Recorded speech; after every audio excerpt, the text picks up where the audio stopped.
Welcome to the Hop Edition podcast, brought to you in association with the Malt Miller, your go-to choice for premium homebrewing ingredients and equipment. Whether you're a beginner starting out or an experienced brewer, the Malt Miller has got you covered. So for top quality products and customer service, jump over to themaltmiller.co.uk and tell them the Hop Edition sent you. We would also like to thank all our Patreons for their continued support with running and developing the pod. If you would like to become a member and gain access to exclusive perks and benefits, head over to patreon.com/the Hop Edition. Now it's time to get this pod started, so crack open a homebrew and enjoy the episode.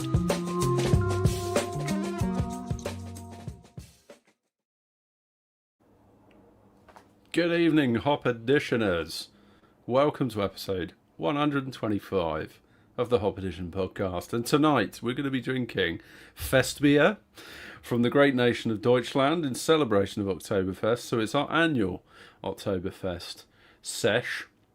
So we're going to be enjoying a few frothy ones and chatting all things German beer. So expect some chat about brewing and chat about some beers. And it's going to be fun, so strap yourself in. But before we get started, I just want to thank our partner sponsor, the Malt Miller, the premier supplier of all things homebrew. Whilst you are over at maltmiller.co.uk, don't forget to check out their dedicated Hop Edition recipe section, where you will find a range of beers that have been featured on this very podcast, including our own creations and some of the absolute stunners that we've managed to squeeze out of guests who've joined us in the past. Also, don't forget, it's only 2 weeks away now until Love and Beer, which is the craft beer channel and the Malt Miller's brewing/beer festival. That is in London. It's going to be amazing. It's at the Beer Tap Merchant. Tickets are available at the Malt Miller. So come along. We're going to be there. You can come and meet us. Come and have a beer with us and have a chat. It'd be amazing to meet many of you that follow along with the podcast. So before we carry on and dive in, if you've been following live, or if you are following live, just drop us a comment or a question. Let us know what you're drinking, what beers you're enjoying tonight. Hopefully it's something German. If you've been following along with us on social media, you will know that we have ordered some beers especially for tonight, and we are going to be planning to drink at least a minimum, I would say, of 3 of those beers that we ordered.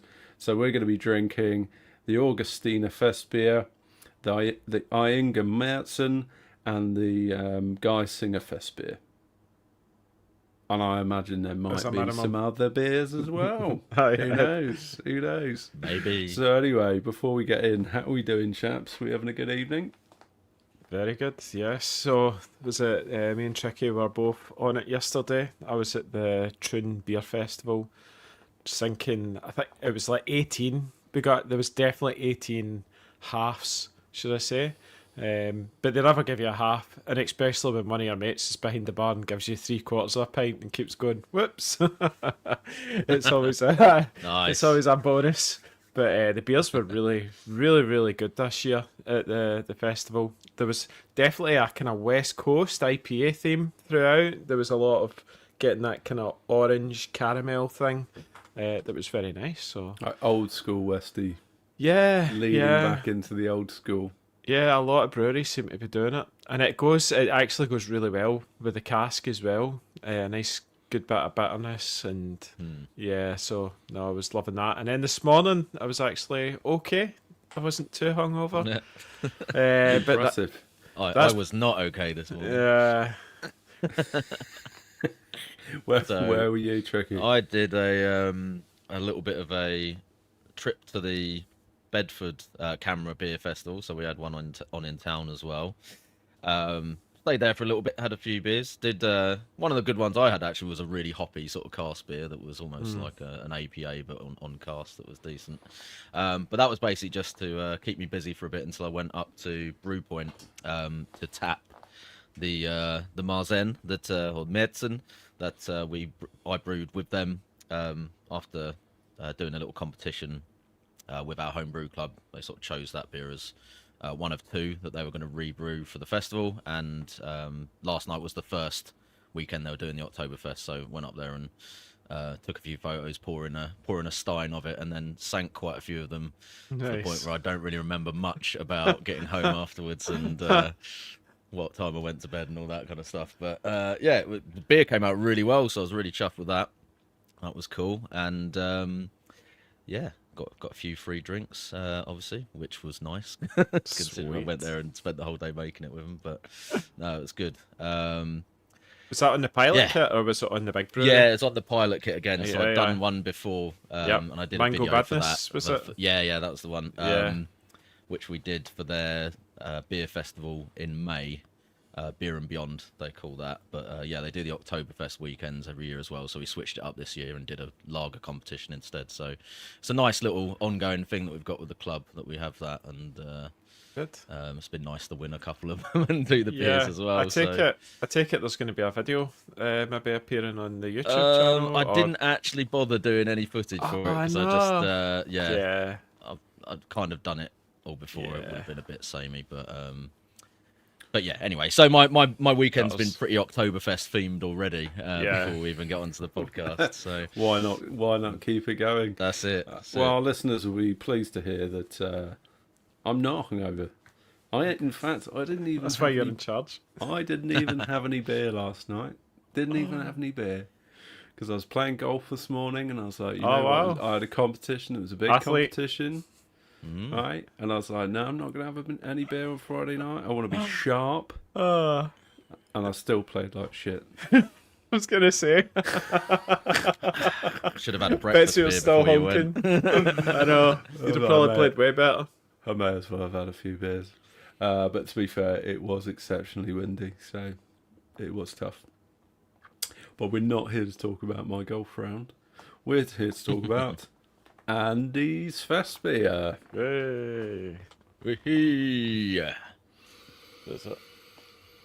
Well, thanks for sending these beers out, Andy. Appreciate it. For that. Yep. What we drinking? Yeah, tell us a bit about it. So the beer is a 5.5% or something like that. Is it? It says in the bottle. Can't remember now. 5.5%, yeah. Yep. So it's 5.5% Festbier, and what happened was, I did have an idea of putting Vienna malt in this. So I had Bohemian Pilsen, and then I was like, I actually ended up with more Vienna than I was planning, because you know that way where you go, crap, I don't have enough Bohemian Pilsen malt. So there's 6.5 kilos or 6.55 kilos. This is a double batch, and then there's 3.9 kilos of Vienna. So that's a 62.7% to 37.3%, and it just brings this lovely sort of real sweetness to it. I don't know if you guys find that. It's just got loads of. It's like a kind of it's like on the verge of caramel, but it's just like honey sort of caramelly sort of sweetness thing. And yeah, so that was that. And then it's got Pearl as a bittering. I tend to use Pearl for everything these days, for bittering in my lagers, which was whole leaf. And then that was 50 grams. And then 50 grams of Hersbrucker at 20. And 50 grams of Tettnang at 20.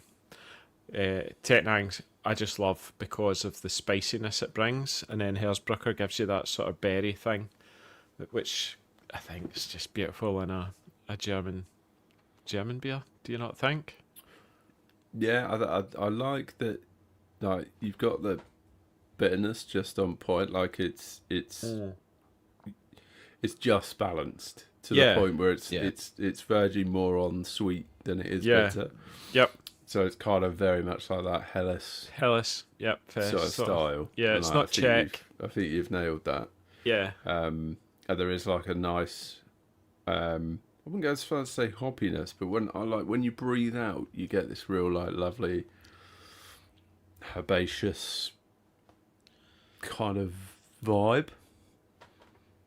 Kind of very like that sort of spicy kind very of slightly floral, meadow-like kind of. Which is what you want. It's very good. It's very good. Yeah. And then obviously the yeast was hopping pills. The beer was decocted. There was a bit of decoction going on as well. So I had that, and yeah, I'm trying to think what it finished at. I'll check my. Was it a single decoction? Yeah, just a single.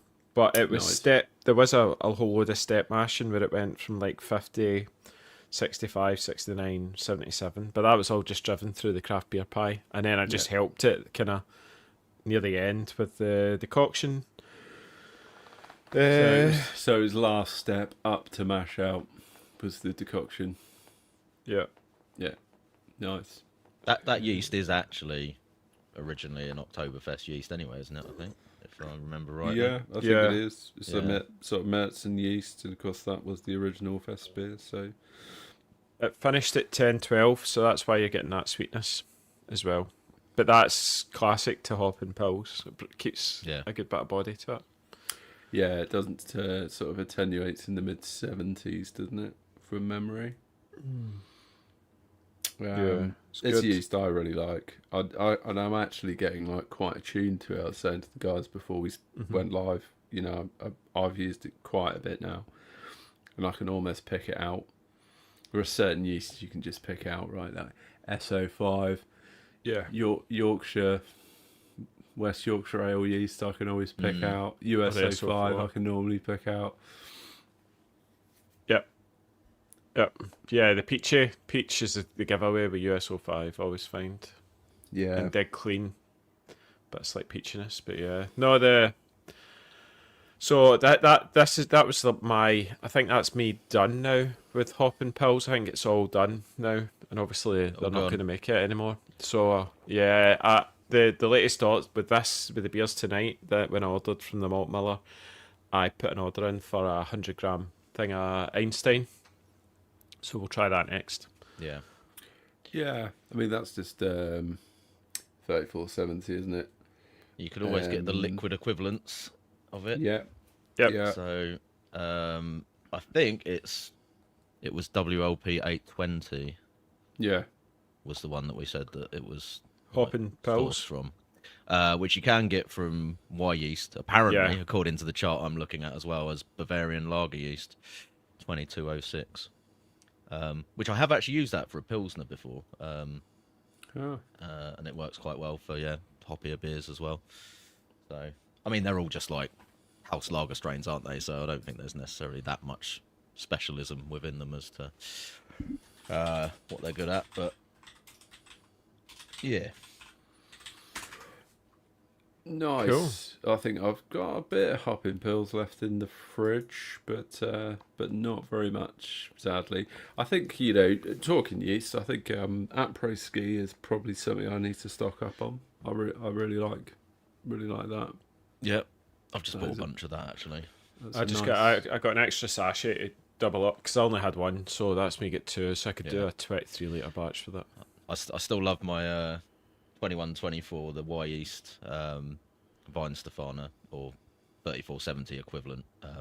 But I've got a bunch of that as like a backup for the dry yeast. I think I'd probably prefer that to Einstein.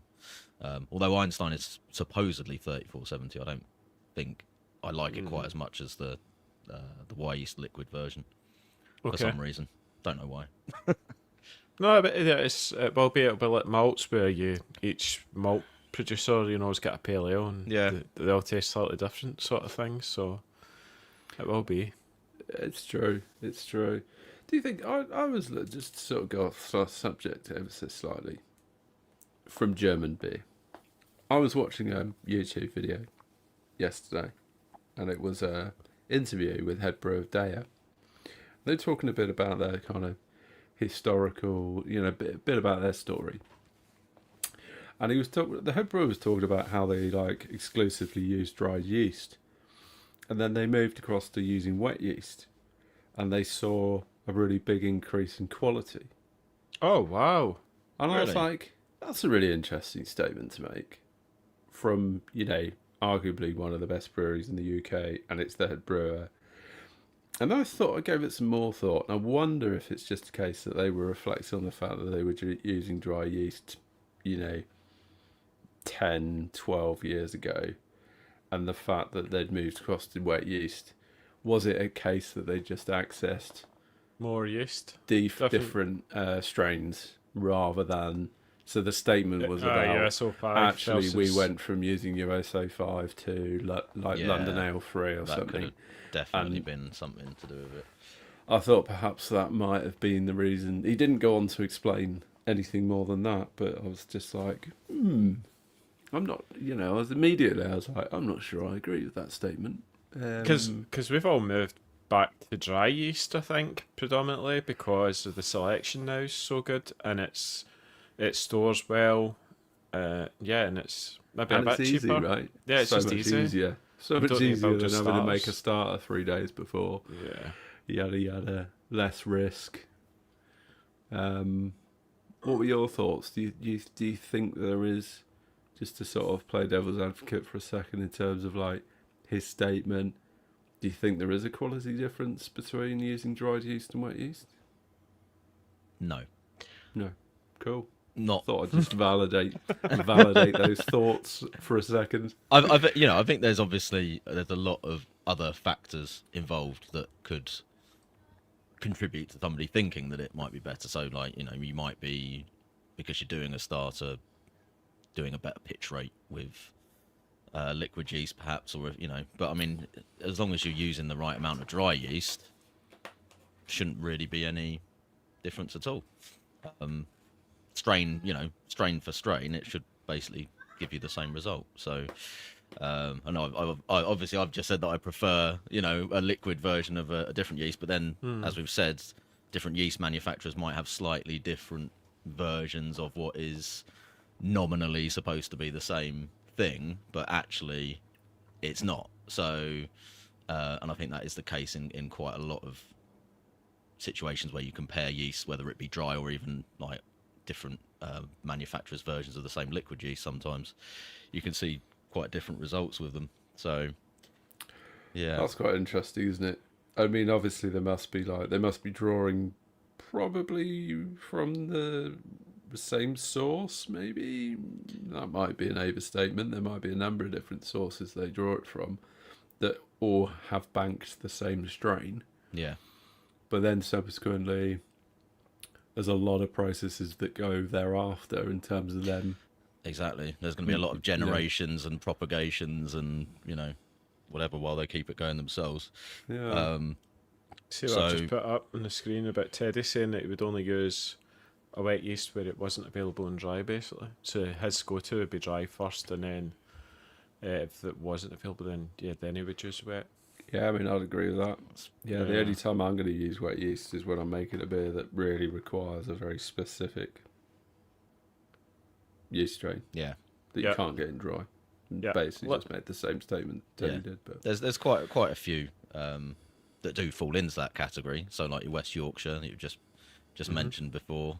At the moment, I think a few people have mentioned about possibly trying to get it into a dried format, but that one for that there are quite a lot of lager strains as well, which I think are not necessarily available in dried format, and brewery specific stuff as well. Sometimes if you want to get emulate a particular brewery or do a clone beer or something, sometimes there's liquid varieties that aren't in dry, but most of the time saturated or haze heaven at the minute for hazy stuff.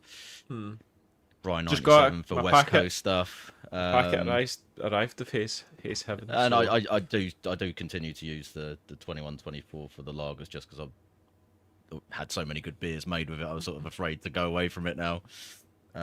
you're wedded. Yeah, You're wedded to that's it, Ricky. I'm committed to that one. Yeah. Oh, I did use actually again another one that isn't in dried format, which I did use for the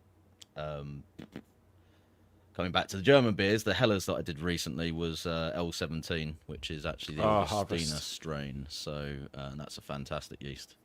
Yep.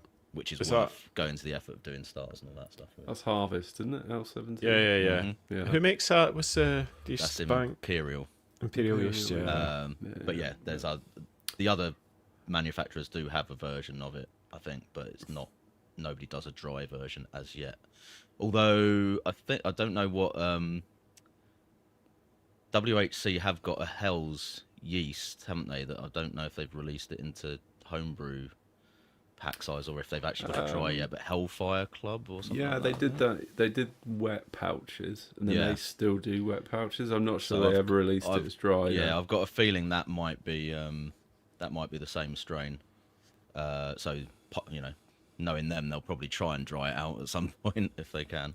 Yeah, like you know, we've had sort of conversations with yeast manufacturers, and that you know, I think it comes down to the fact that some yeast strains just don't dry well, do they? They just can't survive the process. Yeah, I think you know, if the yield is not good enough, then it's just not viable for them if they, you know. Exactly that. And I think that was the reason why Hopping Pills has been killed, because it was probably not as viable. That you'd lose half the batch. Yeah. Yeah, it's just too costly to produce. And anyway, we have ended up down a yeasty rabbit hole already, haven't we? Look at us nerding out on yeast. So Next one's Augustina, isn't it? Augustina, Festbier. Better slam the rest of Andy's beer down. Yeah, I'm gonna have to catch up. He's like, I can double park. yeah. Let's dive in, boys. How long is Andy's headphone cable? How long's a piece of string? It is extremely long. It's so good, it reaches all the way to the beer fridge, basically. But I have to watch when I'm going. I have to thread it through so I don't pull any, you know, the 20 empty bottles all sitting around my desk. So no, I just basically, That's a red flag. That's a red flag if I've ever heard one. What, the bottles? No, I'm joking. I'm literally joking with this then. There's a can and a vacant Revolution empty bottle sitting there. Only because I couldn't fit them all in my glass bin. Mate, that was a banger, wasn't it? Mark's vacant Revolution beer. Chops to Mark Colwell for sending us that beer and for making that beer. It was absolutely stunning. It was a banger. That is one that he's replicated. It does, and I'm going to try and make a Nipa with Hop Revolution soon, which I'm pretty eager to see how that comes out. That'll be fun. Right. Oh, this is bright. Before we get into Augustina Festbier, Yum yum yum. Oh, Tricky, do you want to talk us through what is a Festbier and what is a Märzen? Yeah, we'll briefly touch on this. I think last year we actually went pretty deep on the sort of historical side of things, so we'll not sort of rerun all of it. But for people who are maybe a bit newer to it, or didn't listen or watch that episode, Festbiers. So what we've got here is like a modern example of the Festbier style. The original Festbiers would have been much more like the second beer we're going to drink, which is the Märzen. So amber, very malty, and yeah, it's got a lot more kind of like Munich and some darker malts in there as well. So those were kind of the original version, and then obviously once you get sort of modern malting techniques and much paler lagers come about, eventually they kind of move towards a much lighter, probably slightly more easy to consume in quantity kind of a version of it, where obviously if you're serving up to people in, you know, litre steins or Mars, as we've been told that is the proper word for the glasses, then you end up with the modern Festbier. So Märzens and Festbiers are basically, you know, the festival beers, but the more traditional one is the Märzen, which is the darker kind of amber version. The name comes from it being brewed in March and stored until the autumn. And these more modern Festbiers kind of began being introduced around the 1970s. Paulaner were the first brewery to start doing that, and obviously the others have followed suit. There is a little bit of kind of interchange between the styles and how those names are used by breweries. So some might still be calling Metzens, Festbiers, and vice versa. I think we actually, I think there was actually one of those in the little pack that was labelled as a Metzen, and it was completely like pale straw and yellow, which was a little bit confusing. So that's in a nutshell kind of what the differences are. Funnily enough, the beer that I did at Brewpoint, I called it "What is a Metzen?"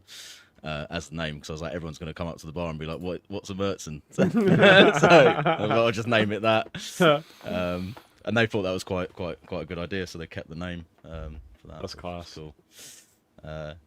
So sensory and flavour profiles. Andy, do you want to talk us through those? Yeah, so what the Mertzen, it's got the rich amber colour, toasted bread, caramel, and it's got that kind of smooth malty backbone. Whereas Festbier is pale gold, crisp, cracker-like malt, subtle herbal hop notes. Next bit's mouthfeel and ABV. You've got the carbonation. Both will have good carbonation. I suppose they'll both be very similar. And then the alcohol levels will be like 5.8 to 6.3 typically. But you'll probably see there is some that I have seen in the Octoberfest pack that are kind of 5.4, 5.5 sort of thing. And they do, some of them do end up at that like kind of lower 6%. But which brings loads of flavour from the alcohol as well, rather than being down at kind of in the 4% anyway. So it's a great time of the year to drink beer when you're getting those sort of interesting, complex beers, isn't it? I think they're still ultimately very drinkable, but they do carry just a bit more weight, don't they? They just carry a little bit more mouthfeel. They're just a little bit more unctuous, aren't they? It's just something that tells you you're drinking a fest beer where you just go, that's just 20% maltier than a standard Helles, you know. Yeah, there you go. And they are an absolute delight. I imagine there must be some pretty serious casualties at like the Munich Beer Fest when you've got people nailing Grand Mass 5.8 to 6% beer in litre glasses. Yeah. It must be absolute carnage towards the end of that, like. Totally. Especially I think a lot of people like go for a good time, and they'll probably like have 3 or 4 maybe, and over the course of the night, but of course the Brits go and they're just like, nah, I'm just gonna have to smash 8 of these. Yeah, try and break the record. Or the boot. Have you ever seen the kind of boot glass? Yeah. I Football can't say I've ever drunk out of one, and probably had no aspirations to either. But that's wild. Have you guys, either of you, ever been to Octoberfest? No. It looks wild. Just It does UK look pretty crazy. versions at home, but never over there. I mean, just like one of the beer tents. I watched a YouTube video the other day about it, and just to be like one of the beer tents is just absurdly massive. Well, it's each brewery, isn't it? It's got their own like, tent. How many is there? Six breweries? Yeah, six of the original breweries. We'll be talking a little bit about a pretender to that table later on with the third beer, because Giesing are actually a Munich brewery as well. But we'll talk a bit more about that. But there's the 6 breweries. See if I can remember them actually. Augustina, Paulaner, Hackashaw, Hofbrau. Yeah. Hofbrau. Spartan. More. Is Iyengar, Spartan, and I think it might be Iyengar as well. We'll have to check that. Yeah. That was 6. Sounds good to me. We'll go with that. We'll assume Nice. that's correct. Nice. So let's get into the Augustina, because we've been going. We've been going half an hour, and all our listeners have been waiting for us to actually start on the first beer. So sorry about that. What do you guys in the chat who are drinking it think? Oh, we got corrected. It was Lowenbrow. Oops. Which one was wrong then? It's probably Thanks, Iyengar. Bagley. Iyengar. Probably Iyengar was the wrong one. Call yourself a beer nerd. I know. Failed. Disgraceful. I'll expect your Here we resignation. go. Already got some comments on it. Augustine, a lovely beer. I must say, actually, this is for me. The reason I sort of picked this one out of the box is this is kind of like the gold standard of fest beers for me. I think if there's an exemplar beer for the style, this one is it. In my opinion, I think a lot of other people would hopefully agree with that. But I've got to say, I think like we went with drinking Andy's beer first because we thought it would be a bit unfair. Yeah. To put it like after having this one, but in comparison, like I think your beer stands up really well, mate. I'm like genuinely not just to sort of massage your ego or anything, but I've sort of not seeing that sort of massive gap between them that we thought maybe there would be. So I totally agree with that. And I think this is a little bit more refined. Like there's a little bit more. There's high notes in the back of the tongue. I'm getting. Yeah. You get. It's like it's very clean as well. Sort of. Super clean. Yeah. Yeah. Yeah. Almost. I think that's it. The clarity of flavour is just a little bit, brighter and bit brighter, a bit sharper, crisper. Yeah. Little tiny less. Yeah. A little bit drier as well. Guess. But I would say the aroma on yours was like punching more than this one. Yeah, but then this one's a bit more refined. Like there's less aroma to it, which is interesting. Yep. Yeah, it's just different beers, and you'll find that tonight when we go through them all. They'll all be very different to each other as well. The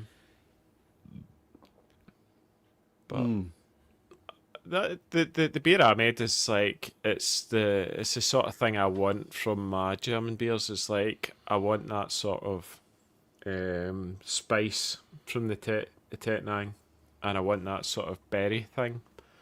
Was it because you've got Mittelfrau? A lot of people like Mittelfrau in their beers, whereas I'm more of a Hersbrucker berry type thing. Mm-hmm. So it's like I don't know, you guys, what would you prefer, Hersbrucker or Mittelfrau, or because Mittelfrau's that more? It's probably more like what's in this, maybe Mittelfrau. It's more like more meadow floral type vibes, isn't it? Yeah. I think I probably prefer Mittelfrau over Hersbrucker personally, but I also really like Tettnang. Oh, Tettnang's just I think Tettnang, if you're doing a classic German Pilsner, got to put Tettnang in it. Like, it really, really does bring that like spicy bad boy. Yeah, bit of a kick to it. It's also really good if you're doing kind of like West Coast sort of Pilsner type beers, to have that in as a sort of boil hop to give you a bit of that traditional Pilsner character, and then put, your more modern or American sort of hops in Whirlpool and dry hops. I've done that a few times. That can work really well, and it's got enough like punch to it to still have a bit of an impact. Hold up. Yeah. So I think Tettnang's amazing hop. Mm-hmm. It's almost like not totally dissimilar to SARS, is it? In that kind of yeah, sort of spicy. Although Saz gives more of it does give spice, but it's like a lemon thing that you get from Saz, isn't it? And it's a softer spice, which is Saz is so good. Like to be fair, I've done the same thing with SARS as well, using it in that way. But Tettnang's a little bit more pokey, I think, isn't it? Probably for the spiciness, anyway. Cool.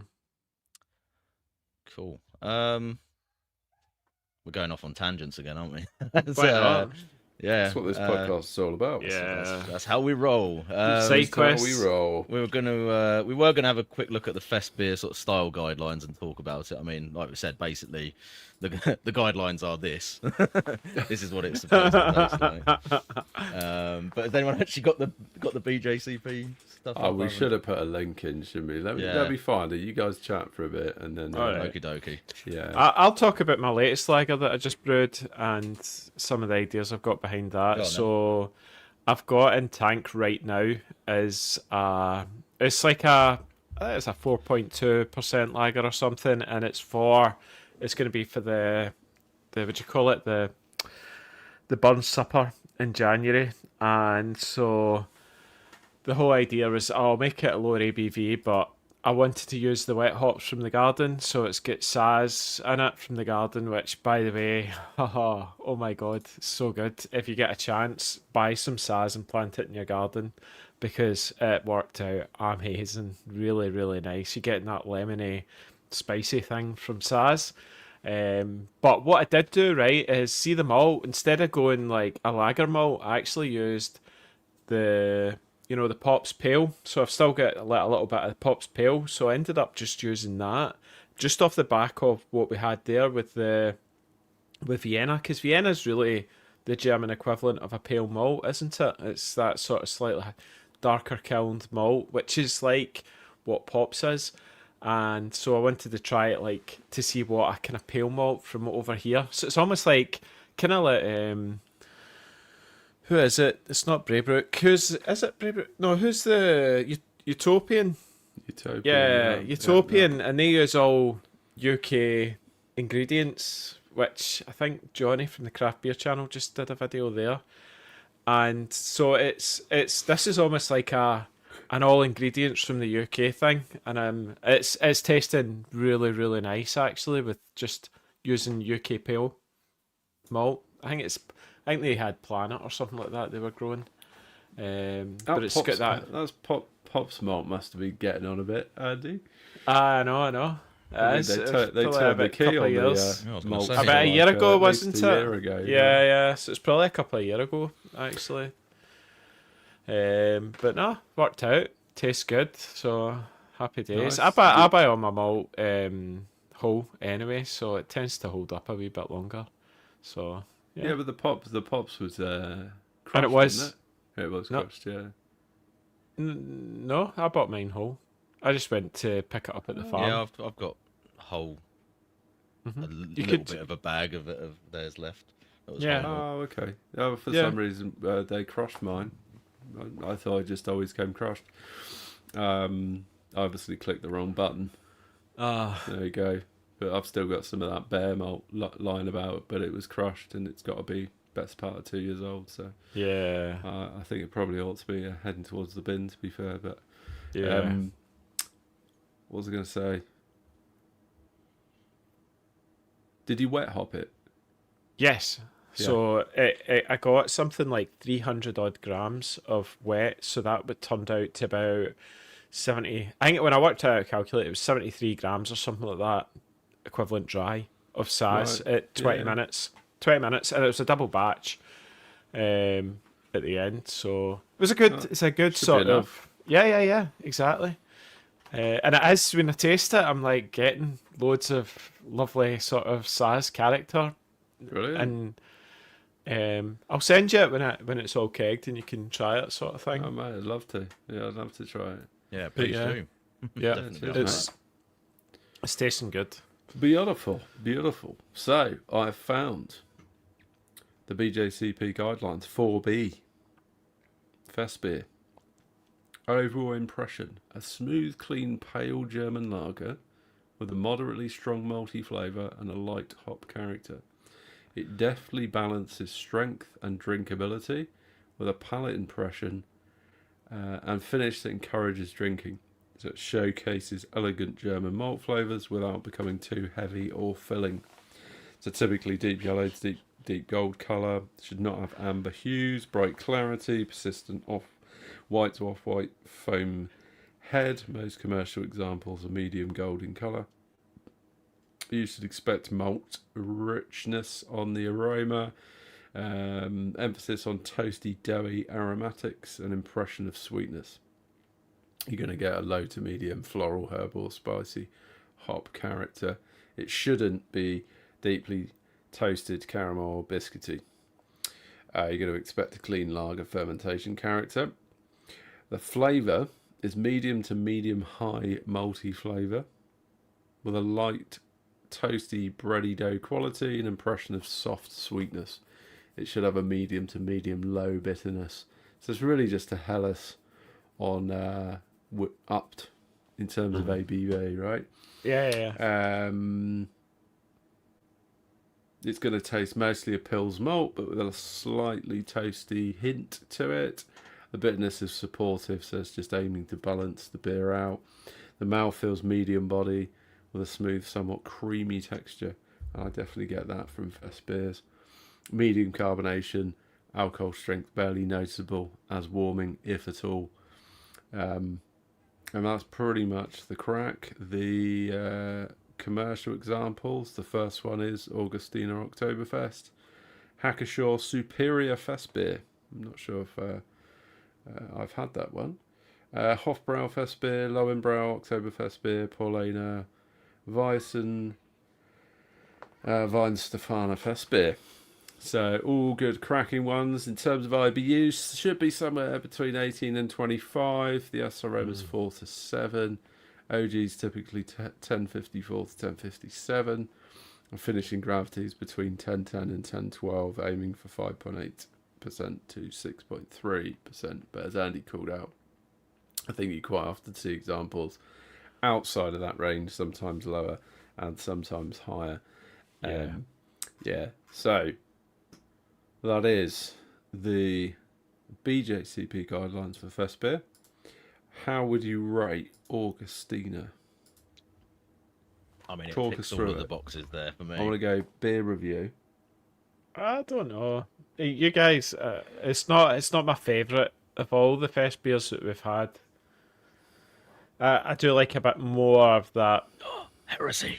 No, this is the thing with this is it's super clean. So it does feel like it's like just an upped, like they've just got Pilsen malt in it. There's no Munich in there. There's no Vienna or nothing. It is just a higher alcohol with Pilsen basically, and you can tell by the colour it's super pale. No, I mean, again, going back to your beer, I think to be fair, you could certainly say that this doesn't quite have the same malt.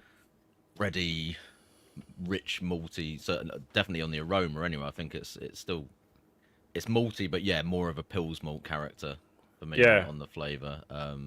Still has that sort of like, sweet honey brioche kind of note in there, which is really nice. But I agree, I don't think you get quite as much of the more toasty sort of Munich type flavour, perhaps. I don't know. I mean, I think the flavour, you just go on like a real roller coaster, don't you? Yeah. From the first moment that you take a sip, and it's like the up front is almost like you get that creaminess up front. What's in the end though? What is that? I keep thinking, is it like a smokiness, but it's clearly not smoke. I think it's the hop character. Yeah. It's the hop character that almost just like clings to the back of your tongue. And it is quite... But I know what you mean about smoky. Yeah. But it's not quite smoky. It's not smoke. It's almost like a combination of spicy and herbaceous kind of floral notes. Just it's sort of deeply satisfying. But it's just like, you go from kind of creaminess into this like beautiful honey on brioche vibe, and then the carbonation hits, and then you're like, and then it's off into like the higher notes of the hops, and then it just kind of rolls off into this lovely, as we've spoken about, this kind of floral Is it? vibe. Yeah, I didn't notice that. Oh crap! This one was like 5.8, but it's yeah, me too. 3. Yeah, that's pretty hefty even for a. Yeah. I mean, does that put it even slightly outside the style guidelines? Well, I think the style guidelines... No, it's right on the top. End was 6.3. Was it actually 6.3? Yeah, okay. yeah, it was. There you go. Yeah, it's a big boy, isn't it? but They're basically incredibly drinkable because I've just absolutely smashed it. Yeah, I know. that. Danger. Calm Danger down, beer. Tricky. Oh, sweary Tricky's going to come out in a minute. Definitely. Absolutely. Oh, that was really good. Playing Marvin Gaye. Oh, superb. That was a comment from Jill, by the way, rather than me just Playing playing Marvin Gaye. Just random. Which seemed a bit odd. Oh, the good news is we're on to the Meltson now. Mate, I'm not even halfway through mine just yet. Calm down, boys. Chug, Calm chug, down. chug, chug, chug. Chuck, no, we've still got to talk about brewing techniques. So let's get into yeah, that. fair enough. Come on.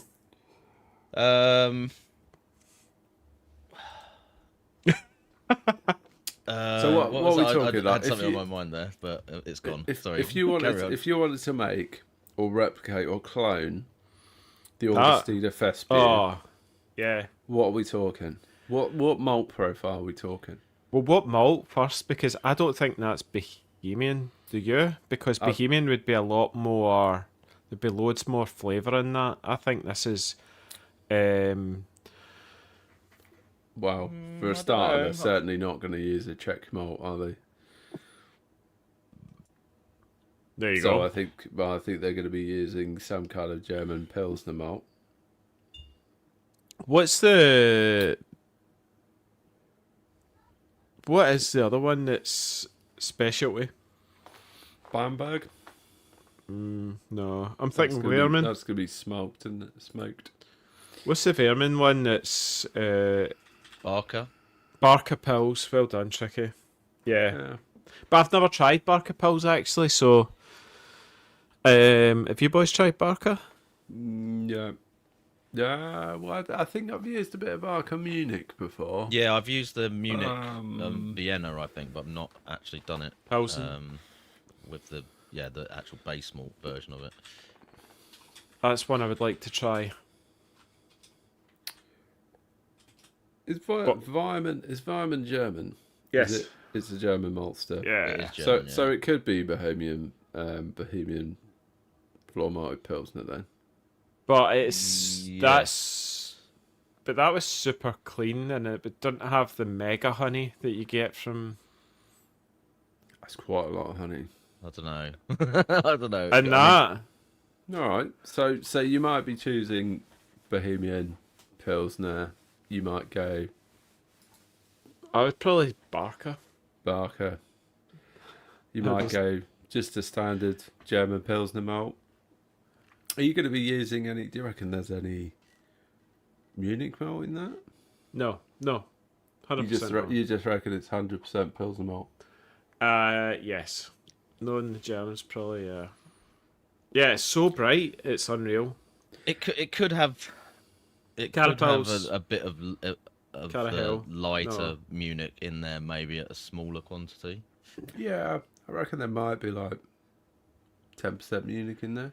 It was so bright. But it is very light in colour, isn't it? So, Yeah, it was crazy bright. So Yeah, I I don't mean, reckon 10% Munich's going to bump the colour up that much, but you're right, it is very bright. It's very low in colour. I don't think there'll be any Vienna in it. nah.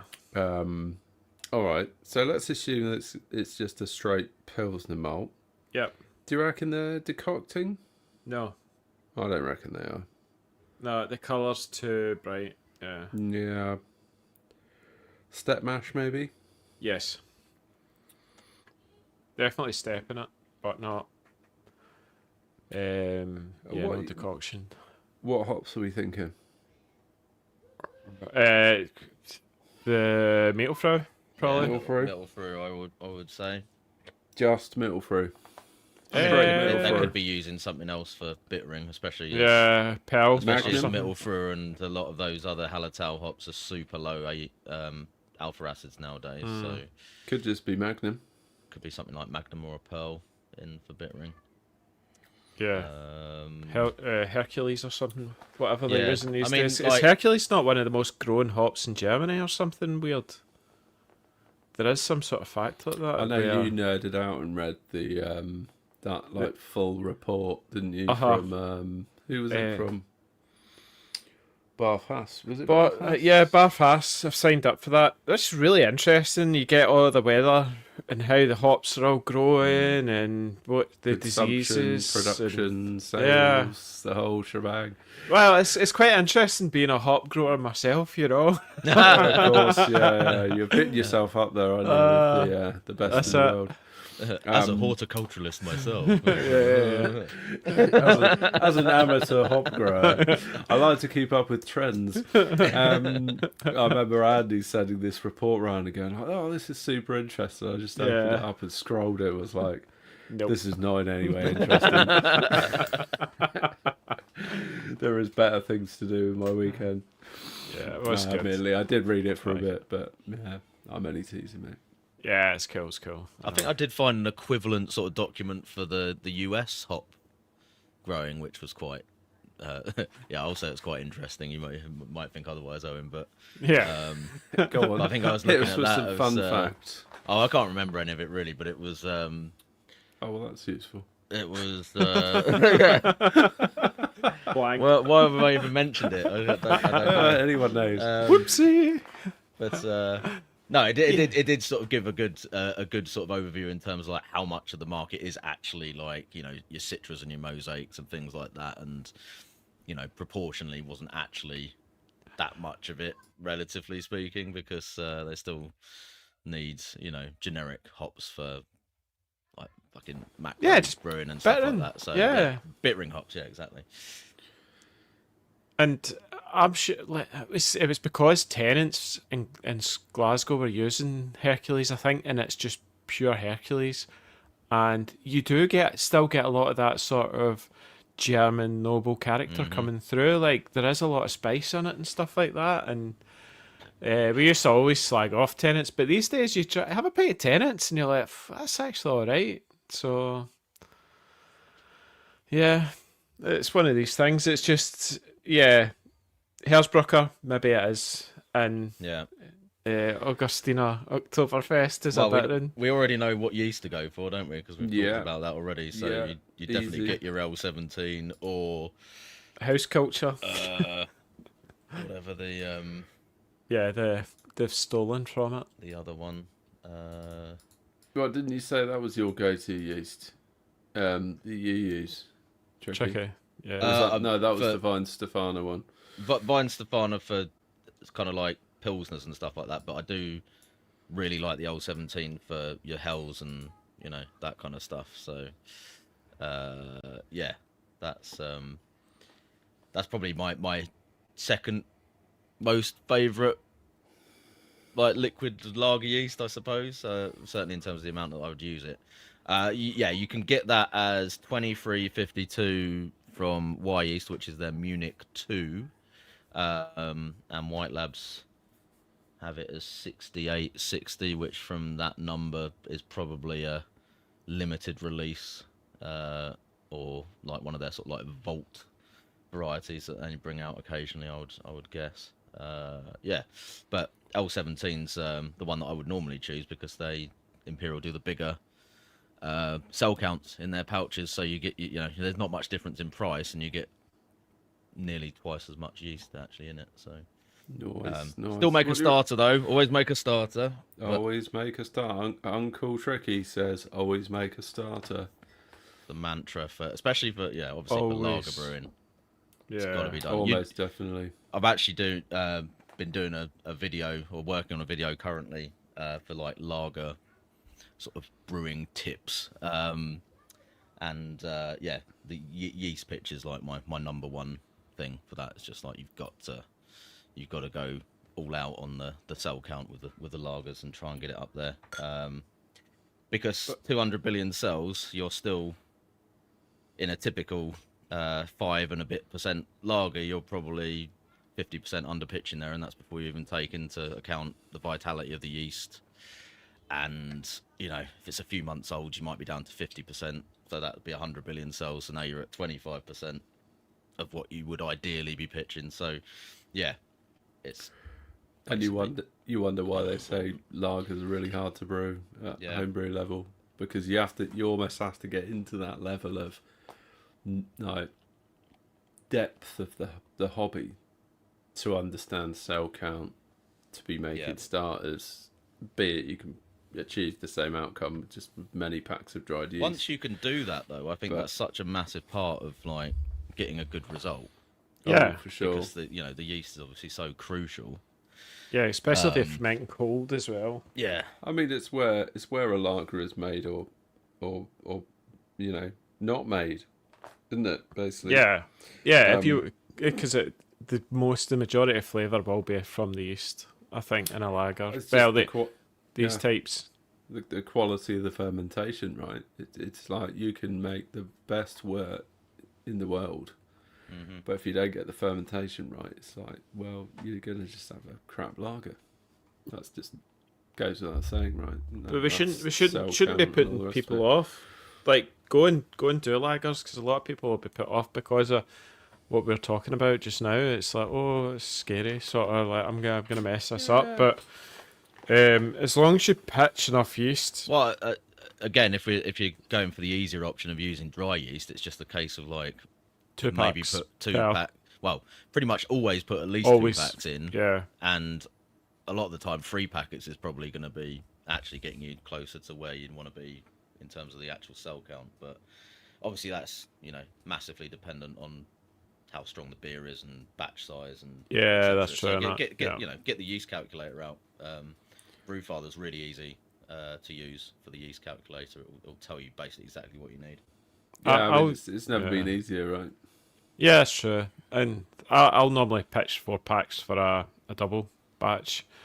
And it seems like a lot of yeast, but it's just like what you get out at the end, so worth it sort of thing as well. Yeah, and I mean, what's that? Like, that's probably the equivalent price to a pouch of wet yeast anyway. Yeah. It will be 6, 12 quid. Yeah, 12 13, 14 maybe, yeah. Yeah, I mean, I think I did a double batch of New Zealand Pilsner. I pitched 4 packs of dry yeast, and I was like, I almost felt a bit like, crikey, this is a bit expensive. Yeah. But then I thought about it, and I was like, it has to happen. You can't avoid this. This just has to happen. But I think it was all hopping pills as well.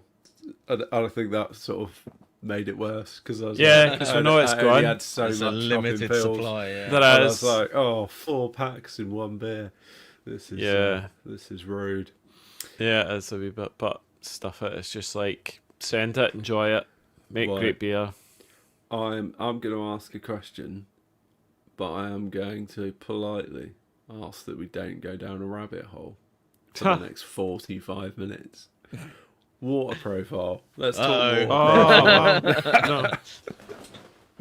Well, what are we talking? So Bavarian water profiles. I love it. It's going to be crucial, right, to that very light, clean palate. What's your go-to? What Adam gave us. Genuine. Do you remember what that? Yeah, I've got it right in front. So talk us through. Calcium.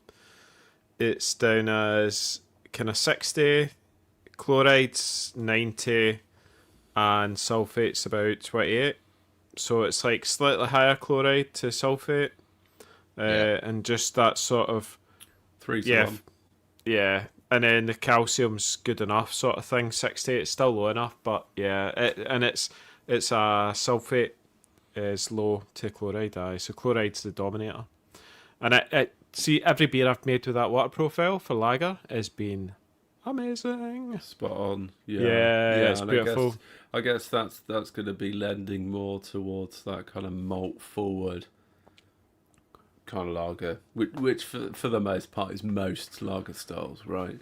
Yeah, which was it was his up the hill, which was a Munich Ellis, which just is all about that bready malt sort of thing, isn't it? Yeah. So Yeah, and I mean, we I think a little while ago we talked a bit about water profile adjustment for more hoppy lagers like your New Zealand Pilsner, but yeah, that's a really great Brett disagrees. Brett disagrees, and he says 2 to 1 sulfated chloride. Well, I think it's sort of broadly I'll say he's going more sulfate heavy than chloride. Interesting. Gold medal winner, Brett. But he did call out not for the Festbier. Yeah, I think broadly it sort of depends on what you're kind of going for. If you're maybe going for like a Czech lager that's perhaps a bit crispier, a bit more hop forward, a bit more bitter, you're going to adjust more towards sulfate than you are chloride, perhaps. Helles, Festbier, probably more chloride, more malt forward. So it's really an adjustment there, isn't it? But yeah. Nice. Thanks for not going down a rabbit hole there. What about fermentation? What we thinking? Come on. Just your classic like ferment 11, 12, knock that out for 10 days, bump it up, de-rest. No. Shut up, Owen. No. That you guys do that. You do you. I'll do the utopian lager method, which is I think they're normally about 10, but with the yeast I'm using it's 12, and then after it's fermented out, you slowly crash it 1 degree a day, all the way down to that between 6 and 8 degrees, and then let it then kind of carbonate, and then you can then dump the yeast after, and then cold crash once it's conditioned, sort of thing, and down to 3. So it's like why do you dump the yeast out of interest? You dump the yeast because it helps with clearing it and stuff. Yeah. Okay, that's just more clarity than anything. Yeah. Yeah. All right. Do you do a forced diacetyl rest? Forced diacetyl. No, I just give it like 3 weeks, sort of thing. So you just like give it time. Loads of time. Do not rush. Do you taste it just to make sure it hasn't got any diacetyl and all the rest of it? Yeah, plenty of tastings. Yeah, plenty of tasting. Yeah. I was tasting it today. I was just like, oh shit. Quality control is key, right? So you've got got to be having a little sample every now. Have you got a little? Have you got a sample tap on your fermenter? Mm-hmm. You have. Yeah, just one of those little stainless ones. It's got the little the little pigtail. No, I don't have pigtail, so you end up with a good check pour with this lovely tight bubbly head. You just take it slow, and then you end up with like half and half type thing. But it's like this pure tight bubbles. Yeah. If you can put it in that Apollo Titan, do it. I can. Yeah. Yes, do it. I've got a sample tap for. But then equally, I might. I would 100% easy. Yeah, if there's a port for it, do it. I've only got one. I've only got one port. So right. It's either that I put a ball lock like attachment on for when you're doing hoppy beers, because of course you want to rouse the yeast. Oh shit! Right, okay. And also when you're dry hopping, you can kind of feed through positive pressure of CO2 whilst you're dry hopping from the top, or it's a sample tap. But I'm thinking if I get one of each, it would be like when I'm doing lagers, I might want a sample tap. When I'm doing hoppy beers, I might favour using the ball lock. Why don't you put a butterfly on it, Owen? Right, a butterfly valve, and then that way, then you can change what you want to put on it, a sample tap, or you could put the CO2. So the butterfly lets you change it out, lock it out, keeps it locked, but then you can change it if you don't have the two different things. If you've not got you've got the bottom. Can you not put a CO2 on the bottom? Yeah, tell you what, I could attach one to the very bottom, couldn't I? I could put a CO2 on the bottom. That's where you want to put it anyway. Good thinking, Andy. Yeah. Team-based problem solving right here. Look at Tricky munching away on his pretzel with his homemade mustard dip, drinking his German beer. We're going full. You keep talking. I'm just going to sit here and eat pretzels and drink beer. So Liam's sorry, I missed that, Rich. Liam's asking us a question. He says, "What tanks does Andy have?"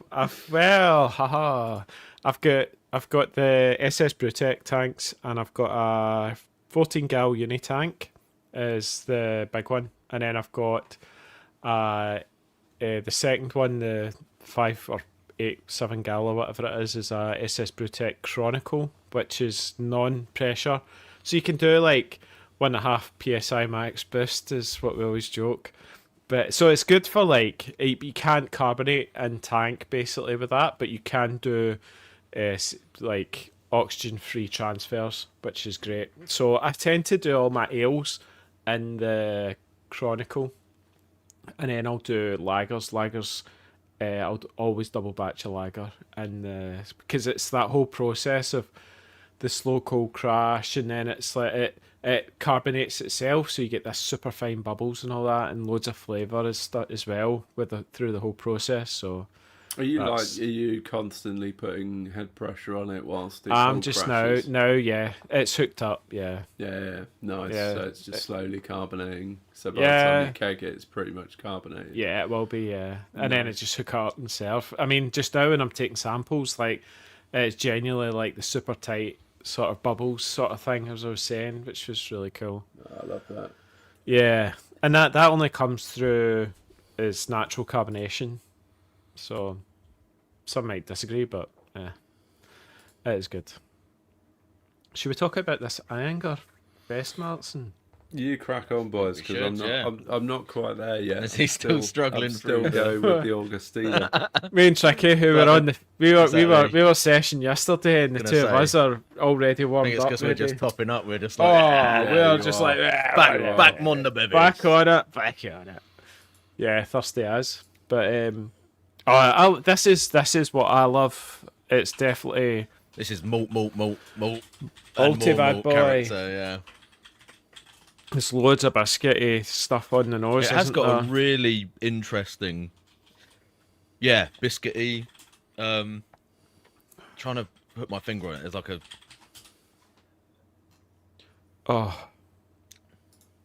Biscuity almost, caramel. it's almost like a. It's almost Bread. like a bread, but something a little bit more. Toast and that. Almost like a sort of rye bread kind of flavour to it, Yeah. or something like that. It's got real depth. Real to it. depth. Yeah, it's beautiful. It's a fantastic beer, to be fair. Oh, I need to get stuck in. I'm such a medicine slut. And yeah, it was. I think that was one of Chris's sort of favourites was the Meltzen, and he gives a recipe. And you boys have probably developed stuff off the back of that as well and changed things up. I know you boys love brewing the Meltzen. Yeah. Well, the one at Brewpoint is a slightly evolved version of that recipe. So, I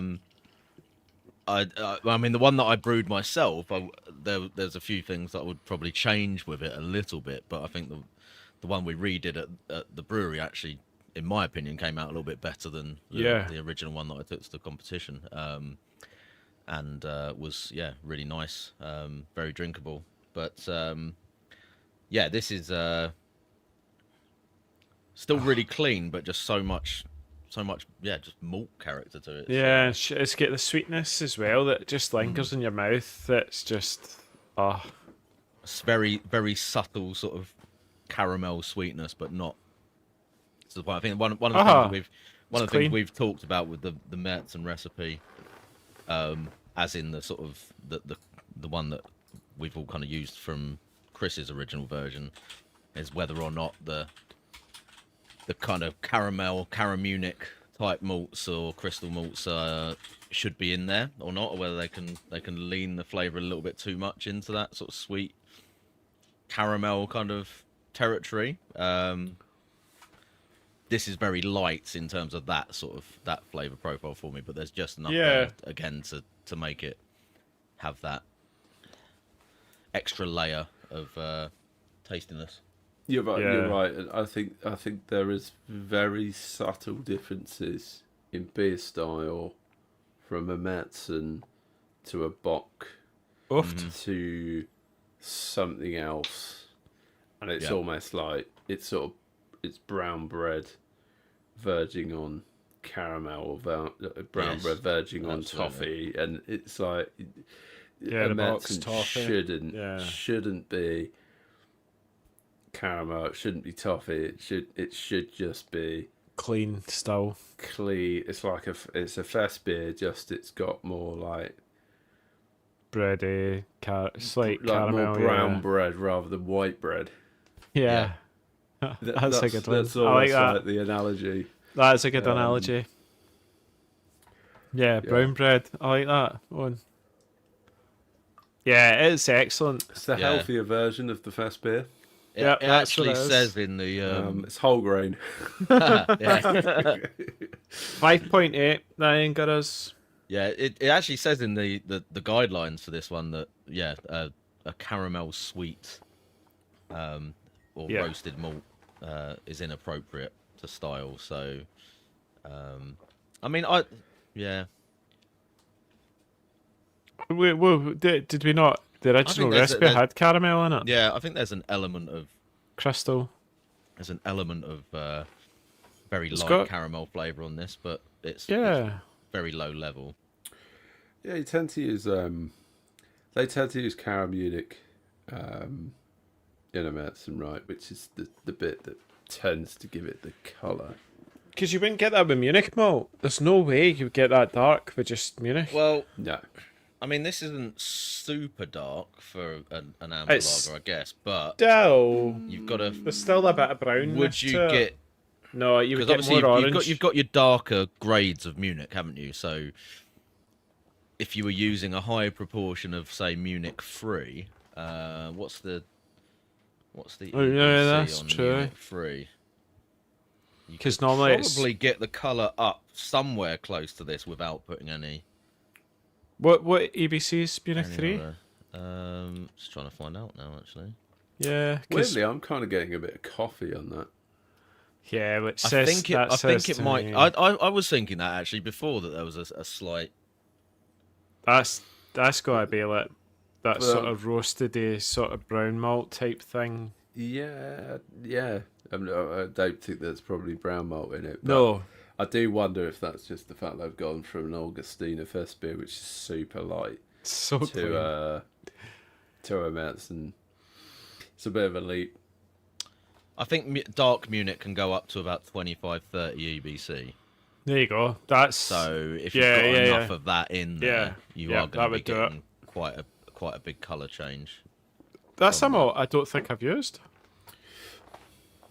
I've used Munich 2 a couple of times, but I'm not sure I've used the really dark Munich either. Munich 1's normally and, about 10 EBC, isn't it? If you're getting up towards that sort of level of kilning, you're not actually that far off like brown malt yeah, in terms exactly. of the colour level. And getting that coffee So thing. maybe that coffee vibe is, I don't know. It'd be great if you could actually find out exactly what was in this. But like, hypothetically speaking, maybe it has got some dark Munich in it, and that actually has a very subtle coffee note to it. Yeah, I mean, it's Who not knows? unheard of. Putting dark Anyone from Munich in it. Iyengar in the chat who can confirm? No, Thanks probably very not. much. Appreciate your insights. I mean, it's almost got like a cinder toffee thing for me. Bordering coffee. Just super light coffee note. I'm actually getting more of that than brown bread, Wow. Mhm. which is interesting. So I don't know whether it's really a proper true to style medicine. Nonetheless, it's very tasty. Very. That's half a pint gone. Yep. But I'm going to be struggling to keep up with you two Alco dirtbags I tonight. know. Owen hasn't warmed up this weekend. Oh, I've not warmed up. Bear in mind, I did not have any It's beer one of last those where night. you've just got to like get back on it and Oh. start How? putting them See down. tomorrow though. Struggle. Tomorrow's gonna be really bad. I just know it. Mhm. It's like Yeah. Oh, double. well. Especially when it's me on my own with the kids at like 8 o'clock in the morning and they're fucking jumping on Making my head pancakes. saying, Get up, Daddy! Well, breakfast. my missus I'll be has making gone out with the pancakes, no girls doubt. tonight, so it's going to be an argument over who gets to stay in bed for a bit longer. Who's the more worst? Hungover, yeah. Yeah, who's more hungover? Let's see. Um, Yeah. We'll see. We will find out tomorrow. Yeah. It's not gonna be good. I might, It's, might yeah. have to play the old trick of like, it's like 6 in the morning still. You need to go back to bed. It's too early to get up. Sarah actually told Jessica this morning, just like go make your own breakfast, and she did, and it was like, wow, that's her first. She just went Really? away and yeah. The two of us got to lie in. My kids have been making their own breakfast for about 3 years. Oh wow. Yeah, mine. Jess is held on. Matthew just doesn't eat. He just keeps playing Xbox and and then he waits till I come down and make some scrambled eggs. Or this morning it was 2 rolls and square.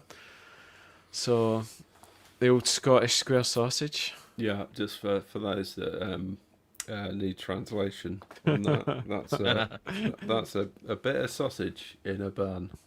It's in a like roll. Yeah, it's like they slice. So they make sausage in a big rectangular thing, and then they slice it all up, and then you fry it. Or I grilled it, just to make it a bit more healthier. But and then I actually put some cherry tomatoes under the grill as well. Smashed cherry tomatoes on top with some cheese and some ketchup. Oh, it's so good. That sounds good. I mean, I said to the missus earlier, I was like, we need to get some food in for breakfast tomorrow. Like some bacon and some sausages. Yeah. I failed on that mission today. Oh no. Yeah, so we're just going to... It's looking bleak for tomorrow then. It's looking a little bit bleak. I might just... there's some eggs. We can have some eggs. If you get flour, just make pancakes, Owen. I might make pancakes, yeah. Pancakes. I show. did American Cheeky. pancakes this morning, actually. Yeah. I'm a big for fan of everyone, and, pancakes. They always go down quite well. Yeah. I did the savoury love version with the pancakes. bacon and And a bit of on honey the or top. something. Yeah, a little bit Oh. of maple syrup over the top. Absolutely banging. That's Kids that just is the like way. wallop chocolate sauce all over it. It's like, oh, Jesus Christ! Like you need any more fucking sugar in there. Bit of Nutella. Yeah. Yeah, Calm down. Yeah, trying to put it like an inch thick. exactly. Yeah. God, good. They do love sugar. Which is great sugar, for the don't they, boy kids? with diabetes, obviously. It's just, Yeah, fucking insulin.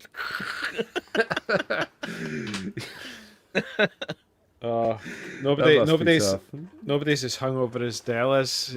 Dell last night, Derek in the chat, he stayed up till about 4:30 in the morning drinking. I think it was on the whiskey. I'm not sure, but it was just watching music videos and yeah, he went turbo. Just destroying himself. Yeah, he did. you Yeah. just- you think it's such a good idea at the Oh, time, it's don't the you? best idea ever until the next day when you wake up and you go, "What have I done?" Yeah. Lessons of life. It just, some of us just take longer to learn than others. Ah, Dale. Some of us 4 are a.m. just whiskey, slow yeah. learners. Yeah. Yeah. 4 a.m. whiskey Dale's is in the not chat. one. Sorry, It's not the I one. just referred to him as a slow learner, but he will suck it up. He might give me a slap in a couple. I don't think he ever will learn. To be honest, it's just It's a lifestyle. It's a lifestyle. It's a lifestyle thing. That's it. Good. I'm So- looking forward to seeing him a couple of weeks' time. That's right. Yeah, it's 2 weeks. We'll all be down. To be fair, he's Good luck. acknowledged. He's self-acknowledged. yeah.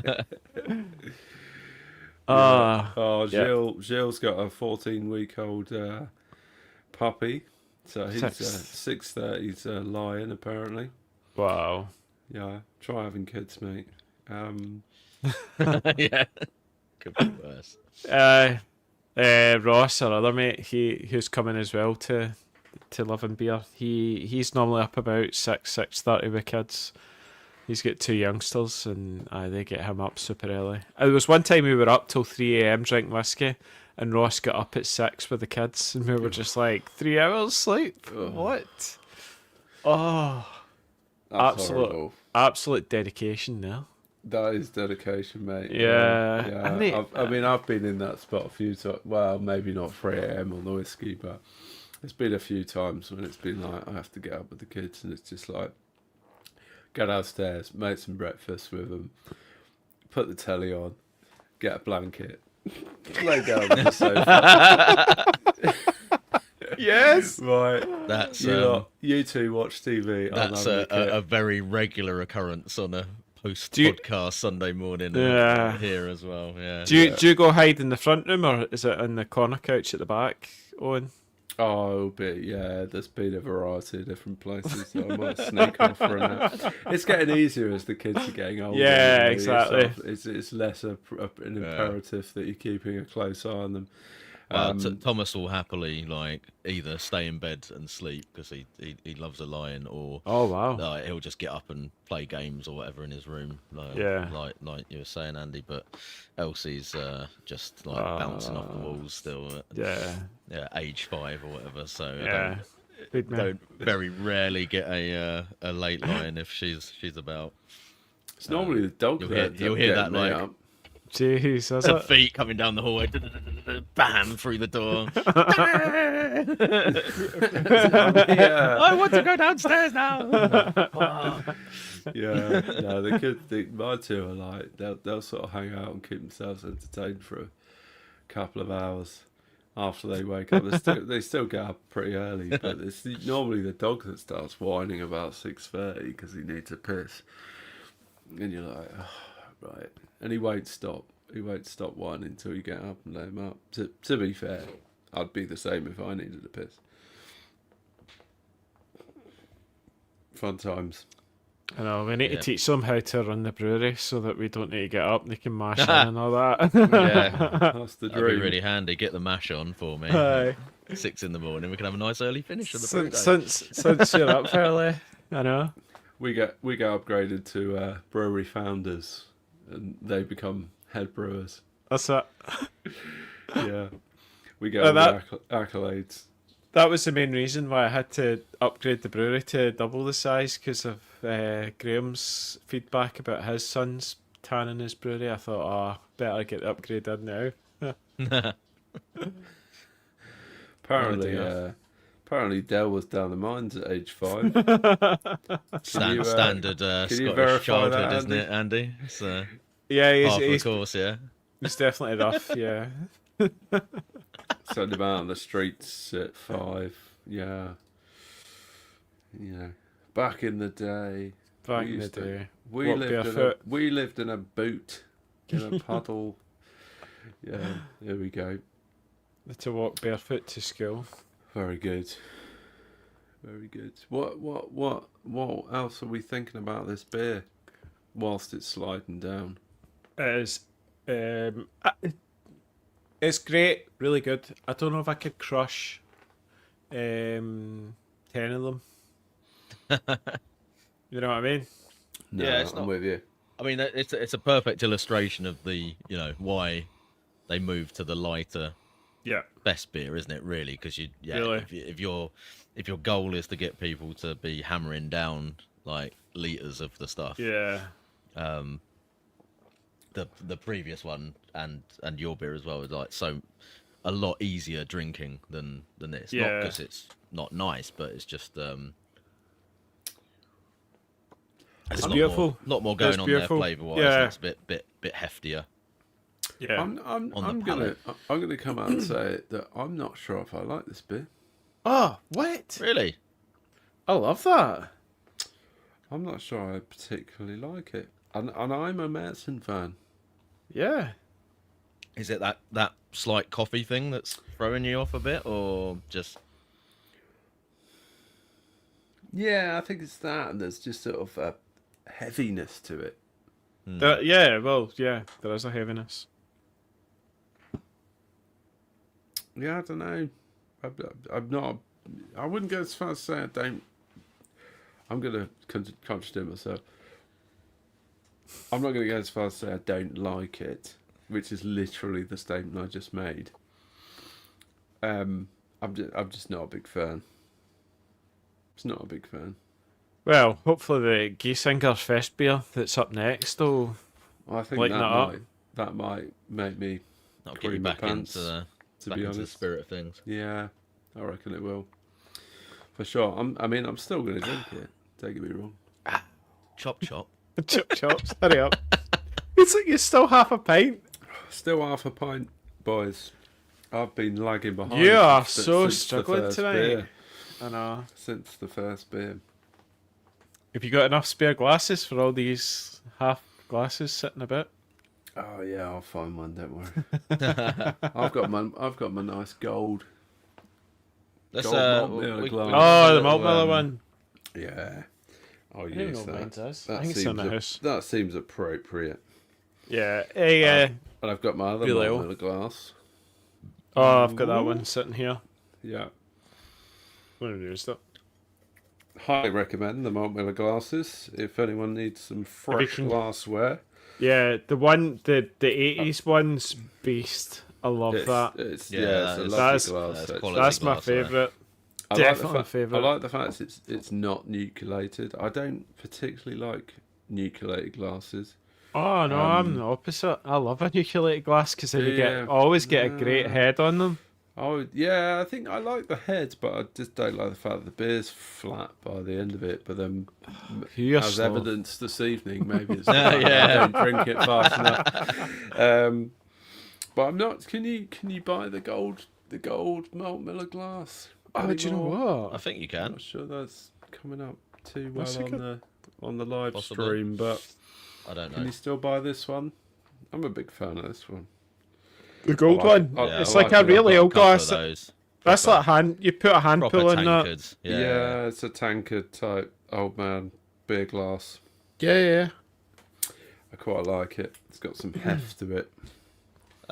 Just coming back to the Märzen, might as well run through an example recipe. So this is the beer that's on at Brew Point currently, which is pretty much Chris's recipe originally. But I looking at this now, I actually used the Barker malt in the beer for that one quite extensively. But it was Vienna, the Barker Vienna malt and the Barker Munich malts. So I had 4.1 kilos of the Vienna, a kilo of the Munich. I also had 400 grams of Munich 2 in there, so I did sort of layer up the different Munich malts in there, although colour-wise there's supposedly only 3 EBC difference between that and the Barker Munich malt, so I don't know whether there's going to be that much difference. Anyway, 400 grams of dextrin malt because, I don't know, head retention. Something. Dextrin, you mean? It's like Carapils, isn't it? Is Yeah, it just, it's the equivalent. So that was just the Simpsons version of Carapils. Yeah. And then 150 grams of Cara Munich Free, which is 140 EBC. That was about 2.5%. Is that dehusked? Caramunic. I don't think so, no. Now the version I did, I at home I double decocted it. Oh wow! Right. And I think that That's I think that sort of added quite a bit to it, and I found there was a little bit of a sort of dark, almost like a dark fruit kind of flavour to it. So, and a fair bit of caramel. So if I was going to re-brew that, I would probably drop the amount of Cara Munich Free down a bit, if not get rid of it or use a slightly lighter caramel malt. But I don't know how much of it was the influence of the decoction as well. So whether or not the decoction because I take maybe it means Brew you Point don't need to do that as much. The Brew Point We didn't decoct decoct it at Brew Point. No, it wouldn't really have been. And you thought it was a possible better to do beer it as with their well. kit, Did you and I put the thought their beer was Caramunic? better. Yeah, it was pretty much the same recipe otherwise in terms of the grist. So I felt like maybe if you're decocting, you might not need to be putting stuff like that in. But I don't know. It's not. It's an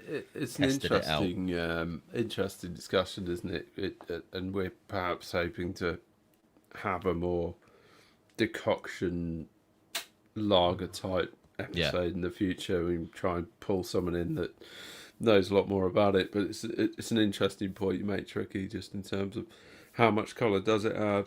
Should you therefore reduce any additional malts like Cara Munich's? Yeah. And how does that process interact with the caramel malts and things like that as well? Because a lot of the time when we're talking about decoction, you're maybe thinking about recipes where it's going to be a fairly simple grist of mainly base malt and not a lot else. Whereas obviously you've got quite a different kind of structure to the grain bill with some more highly kilned base malts, and then in this case some caramel malt as well. Does that do different things when it's decocted? Don't know. That's what we need to talk to somebody, get Radim back on probably at some point, hopefully, and talk about that. a bit, because I feel like it did some things to that beer that made it quite a bit different to how it would have been otherwise.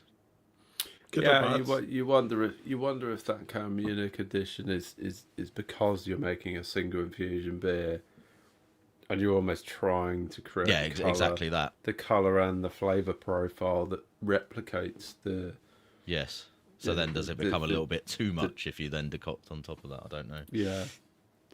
Yeah, I'm with you, mate. I mean, I've been the same bait. I've done very much the same thing. Double decoction, added Cara Munich, and you end up with quite a dark beer. Certainly like darker than that Ionga beer.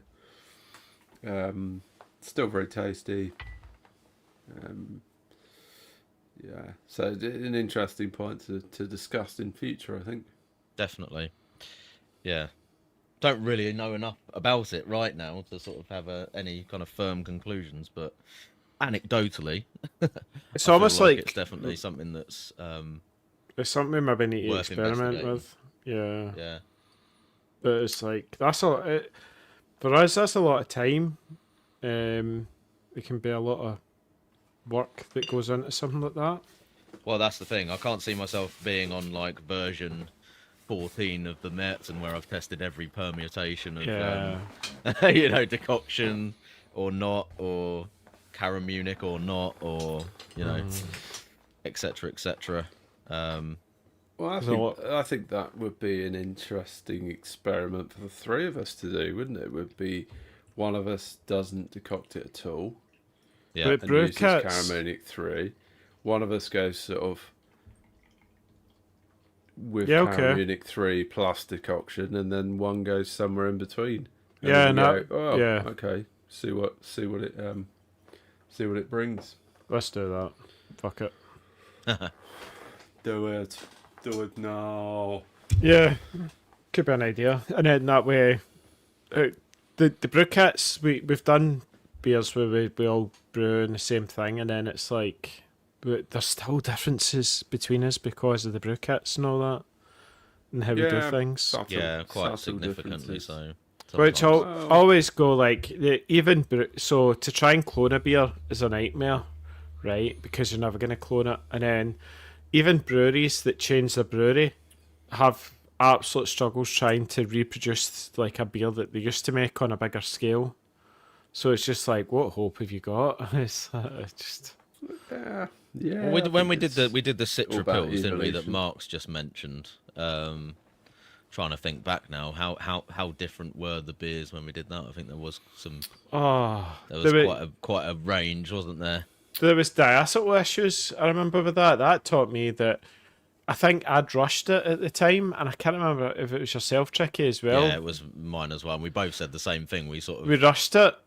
pushed it through a bit quicker than you normally would, certainly in Yeah. terms of getting into the keg, because we were like very conscious of we've got to get it ready for this podcast This episode. pod. And I was like, I want to get it into the keg so I can start to get it cleared and fined. And all the Yeah, rest of it. and I think we're brewing other And- stuff as well. We're trying to fit it around other brewing, and then it was just like, let's just push it, and then then it was an eye opener to diacetyl sort of thing, and it was like, shouldn't be bloody rushing stuff through the brewery.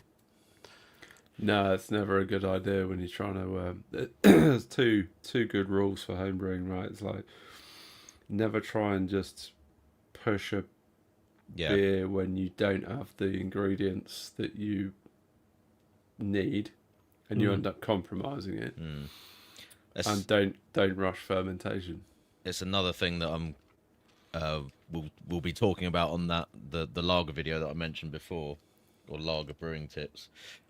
But it's like, you have these methods for expediting your kind of fermentation schedule and doing slightly quicker versions and ramping it up and all the rest of it, which is okay. I pretty much do that with most of the beers that I brew still, but I think there's an element of patience in terms of like, don't just like go, okay, it's hit the gravity that was on the target, it's done, transfer it.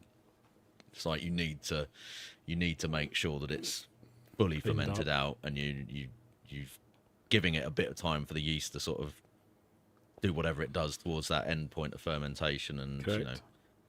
Because you'll bottle it. few You'll days. bottle it and it'll do weird shit in the bottle. Yeah, exactly. Even if you pressure ferment as well, right? Like pressure fermentation is super useful. Yeah. And it does speed things up. But equally, it's like you still can't rush it. Tricky, you're right. It's like you still got to give it a little bit of time just to be able to ensure you've hit final gravity, ensure that you've done a diacetyl rest, ensure that it's ready to package. Don't just try and like push it through.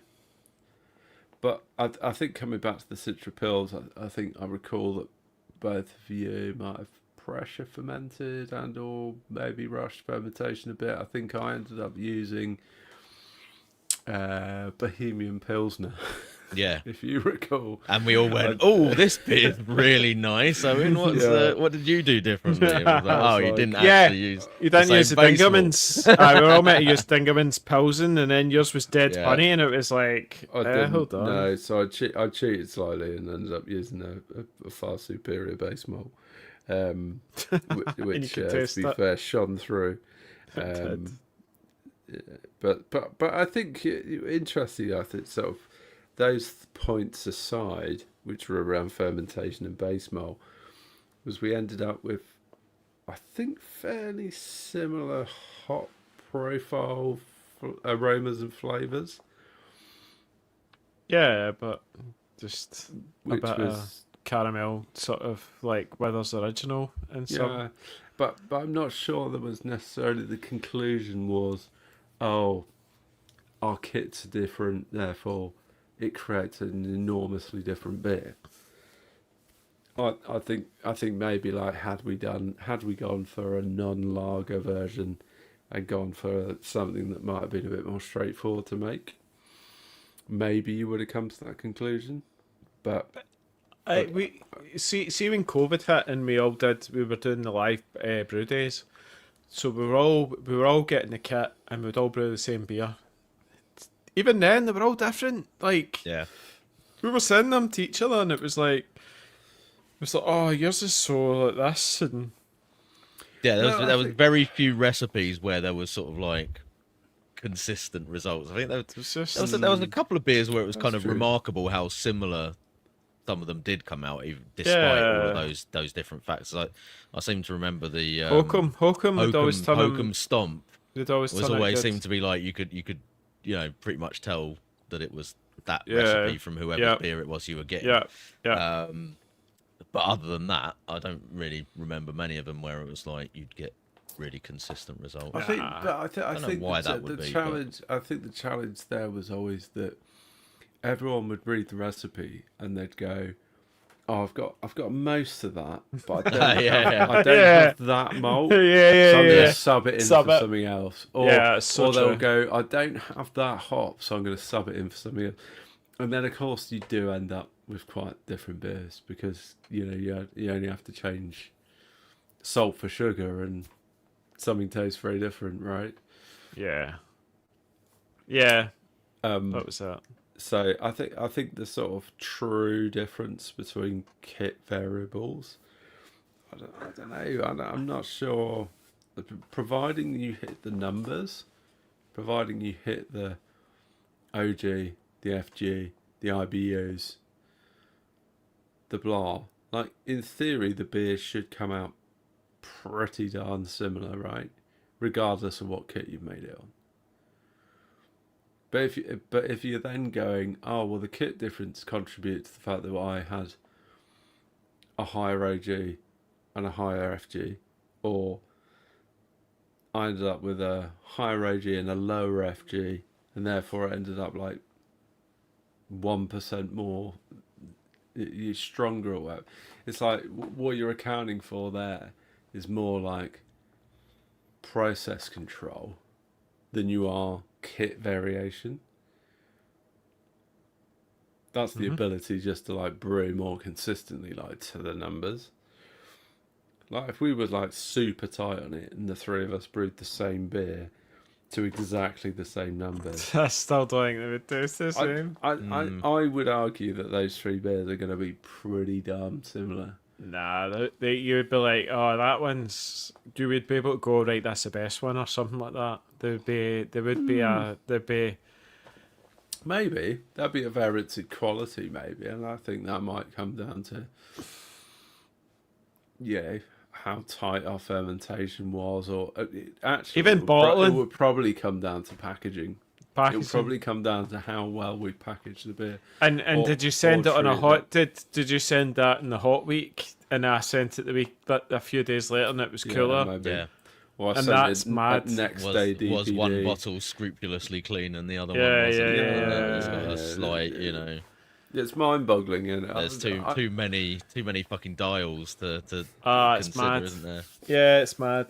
I remember sort of fairly early on in sort of getting into homebrew and realising that just how many variables there are that can fuck your beer up. Yeah.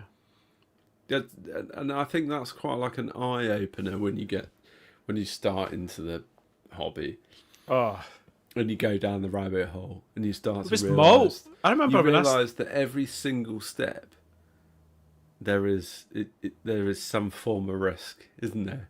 Oh, There's a and it risk was the that amount of something malt goes wrong. choice that blew my mind was malt. It was like, so if it says pale malt on this recipe, then if I get crisp pale malt or something like that, then yeah, no, that's going to be it. And then it's like, no, they use Warminster's freaking pale malt, and that tastes completely different. And it's pale malt. Why is it different? And it's like, no, just malt, harvest years, everything. It just changes it. It's just like, good luck. Yeah. That will definitely cause you some issues there. So. Yeah, that will be problematic, though. Yeah, for sure. You put it into and then there's a big... Yeah, don't do that. Love that. So in the chat, it seems that between Mark and Teddy, they're organising a brew along Nice. for us. We got to do Alright. another recipe Cheers, box, guys. but I mean, I think that's a good idea. It was It's good fun long last time, wasn't it, overdue. when we did that. Yeah, We can definitely organise that. Yeah. that'd be We good. can definitely get that sorted out. And I think, it would be great to get as Live many brew day. people along as possible. If we do a live brew day, we'll advertise it in socials. We'll most likely run it on Google Meets. Yep. And get a whole bunch of people brewing at the same time, making the same beer. That'd be I love really I fun. love what Thomas says here. We're all making beer. That's the thing. It's understanding what the process gives to the water is crucial, and then comes fermentation, and suddenly we're all in different places, but we're all making beers though. Exactly. It's just That's absolutely true. Yeah. We get a bit obsessed about, as the conversation just unfolded was, nerding out about how close we can get beer. good luck. Yeah. Well, I posed a hypothesis that was like, actually, I'm not sure how much kit variable contributes to the difference in beer.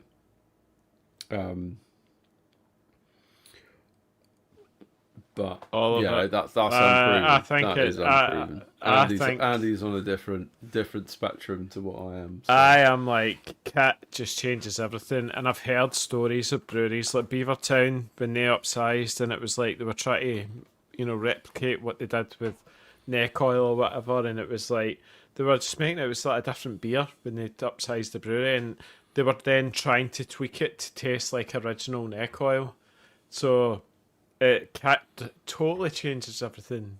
Your scale. Yeah. Tricky talking there about brew point, and it was like a bigger kit, and then it's like the bigger kit then brings maybe different flavours that he preferred or something. Yeah, I mean, to be fair, there was obviously a massive difference in process in terms of the not decocting the beer. But their system is a slightly odd setup actually. Their pilot kit, because it's kind of like a 2-vessel system, and the kettle is the mash tun Yeah. as well, and then they've got like a lauter tun effectively above that, so you mash in the kettle that's got like an agitator thing in it that stirs it round as it's going, and then the pump will pump out like the whole mash with all the grain and everything out into the lauter tun, and then you sort of then filter that sparge then it. back into the kettle and sparge through that. So it's an unusual arrangement, but it's kind of like changes stuff a little bit. I don't know. It's almost like they try to replicate a brewery, like a big brewery, with the whole 4-vessel system, but they're using 2 vessels to try and do it, which is just mad. Yeah, cool. We haven't really talked about this beer that we're drinking. Mine's slightly disappearing. We haven't. What do we think? Not as good as the Augustina for me. It's almost somewhere between the two, isn't it?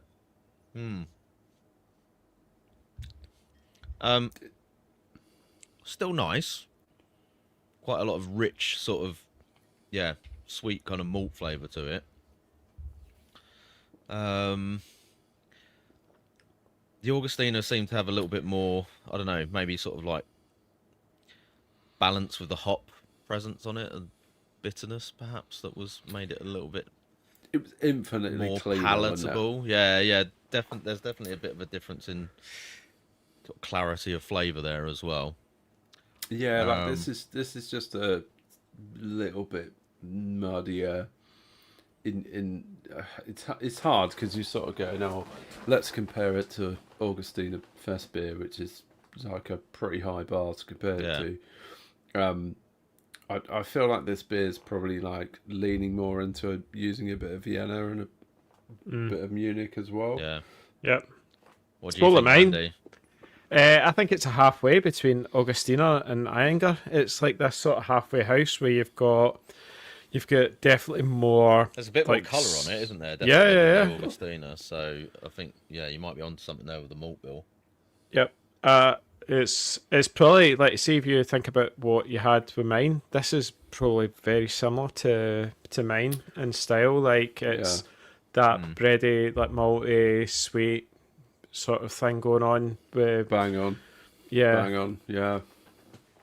Oh, for sure. I'm almost getting that like. Oh, it's beautiful. I like it's it. It's almost like where yours was sort of malty orange. This is sort of more malty. Spice. Lemon. Sort of, yeah. Kind of spicy lemon type. It's probably gone back to the what do you call it, the Hartau Mittelfrau, and is there berry? No, hold on.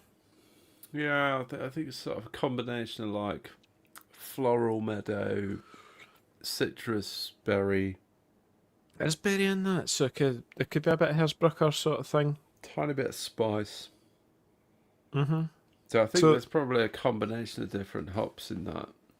Yeah, but I would definitely say there's like Vienna going on. Yeah, I think there's Vienna in this beer.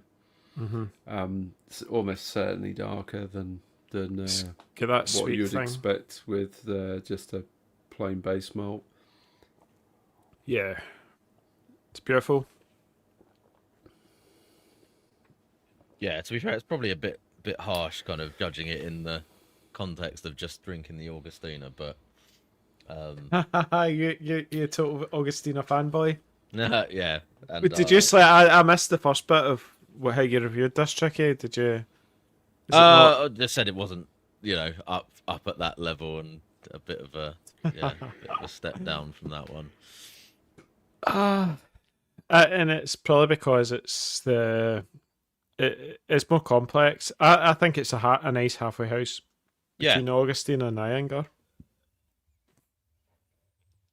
That's probably more what I would. I mean, to be fair, you could argue that this is possibly a little bit more to style. Like if you're looking at those style guidelines and going, has it got that real like bready, doughy sort of which it does, malt character to it? Then that's there. Perhaps a little bit more than the Augustina one. But yeah, I mean, the brewery themselves are quite interesting.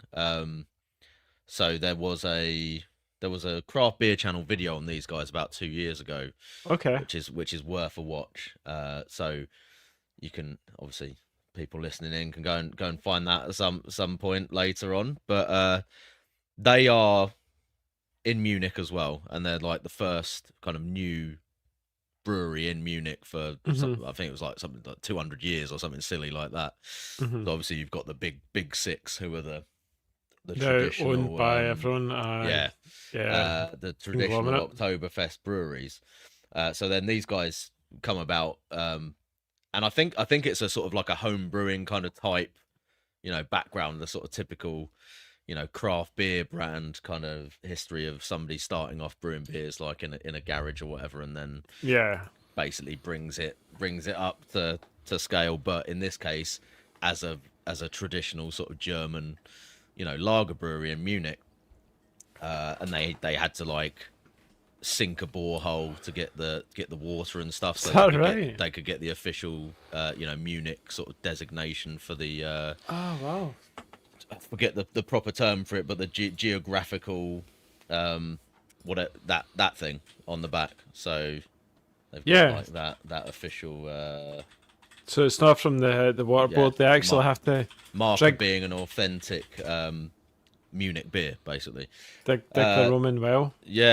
So their goal, and I'm not sure that, I don't think they've actually got to this point yet, but their goal is to get into the Octoberfest and basically be able to have their own tent there at some point. So they're kind of like the young upstarts on the Munich brewing scene, as it were. And fair play to them. The videos that the Craft Beer Channel did, their brewery looks amazing, like super, high tech and modern and everything. But I really like it. It's good. Maybe I think I'm it's growing on me more now that I've been drinking it for a bit. I think it was just that initial sort of like, it's not an Augustiner. I was like, it genuinely felt like it was like this halfway between what we've just had. It was like the Augustiner was super clean. I think that's a good point. And again, like the color wise, I mean, would probably be maybe not fully halfway color wise, but that is significantly more honey coloured than the yellow Augustiner, which was just really pale straw. Super yellow colour. You could tell that was just all pills, just taken to that 6. Was it 6.3? Did we say? And I think you do get that on the flavour as well with the. Well, someone in the chat, Lewis Wadey, said Augustiner use wooden barrels. Oh wow, big ones. Yeah, which I was like, I've sort of heard something about that, and I just sort of googled it quickly, and AI, whether it's accurate or not, up for debate. But it says Augustiner still uses wooden barrels for its long secondary fermentation and secondary lagering, including its Edelstoff and Oktoberfest beer. No shit. There you go. Really? Which is interesting, right? So, I was talking about was it smokiness that I was getting, like, sort of, and that would point to wood. Could be. Perhaps like Holy a shit. slight wood contribution to the beer. There was something weird about it that I was picking up, and it could be that it's just been aged on oak, like, is a thing. Because who's our? I mean, these are very. I would imagine these are very, very large. Yeah, big, huge ones. The vessels, big ones. yeah. Yeah, with the. And I wouldn't have thought that they. You will like, get pick up. You will. You'll 100%. You would. I mean, you don't immediately drink that and go, "Oh, that's barrel aged." Yeah, but you would go, "Oh, there's something different about this. Why?" It's very, very, very subtle. But that was how I was picking up. I was just like, there's some sort of like what I class as smokiness, but that smokiness to me could be like. But do you think the inside of those barrels might have been like charred off, maybe? Maybe. Yeah, possibly. No, they are, aren't they? Because that one there has been charred. It's like black on the inside when they do it, but then it's like over time, obviously. I mean, how many years is those things? Well, but exactly. that's how much of that flavour is going to stay in it. There will be though. There will be. I mean, there must be. Yeah, there must be something. There must be a contribution there from it. That's really interesting, isn't it? That's so cool. Whether that really sort of properly contributes to the Augustiner kind of flavour profile. And that's why they do it. In which case, like, all credit to them. That's why amazing. they do it, yeah. Apparently, Dell said that's mould in your barrel, Andy. It's not been charred. It's, nah. I still need to keg that, actually. But then I need to brew another batch and then replace it. But see, during the summer, that thing kicked off. See when this garage got warm? So, it's been in there for months, then this summer, it then, because the garage it had a proper summer, then the Brett was like proper going at it, and it was like, holy shit, this thing's taken off. Brilliant. And then it's chilled out again. So I probably need to get another sort of 25, 26 litres, I reckon, something like that, and then take 19 off and then refill it right back up. What have you got in there at the minute? It's like just a Solera. Yeah, Solera, but it had like pineapple stuff in it, and it's got like hundreds of Brett and stuff like that in it. But what do you tend to just put into it? Just a sort of golden ale, or it was. Oh, now you're asking. Deep down in gin. There we go. Brewing. do you sort of brew up like a saison style beer, or?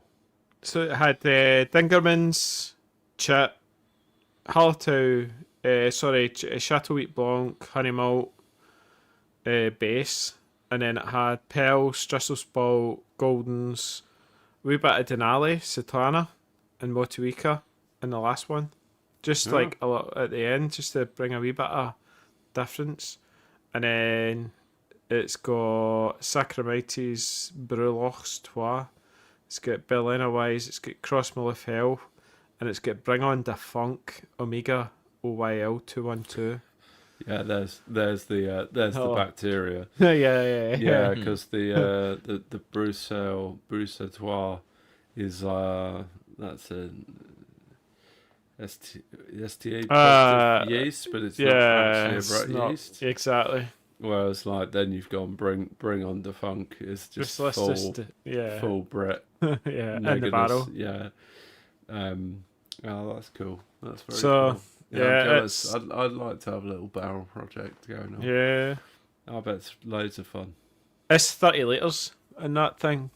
Yeah. And it kicked off in the summer, so I was like superb, because then that means it's chewing down. So I'll need to start planning now to get it emptied and filled, because what I want to do is you want to fill a fermenter just now, get some clean, and then pitch it in. Well, drop a keg out and then pitch that in. Yeah. I think you've got to be a bit careful with OG as well when you're sort of treating mixed firm beers, because of course very often they can just dry out to you want 6%, I think, ridiculously low levels, and then you end up with mega amounts of alcohol in the beer, and 6%, I think. Yeah, that's often why you see a lot of these mixed firm beers being at like 6%, 6 to 7% typically is quite common. I think an OG at 1050 odds. Yeah, what was this? 1052. Yeah, so, and then it will dry out to 1.006 or lower. So it'll end up 6%. Should be amazing. That'll be fun. I need a bottle of that, please. Yeah, cool. Sorted. So that would be nice.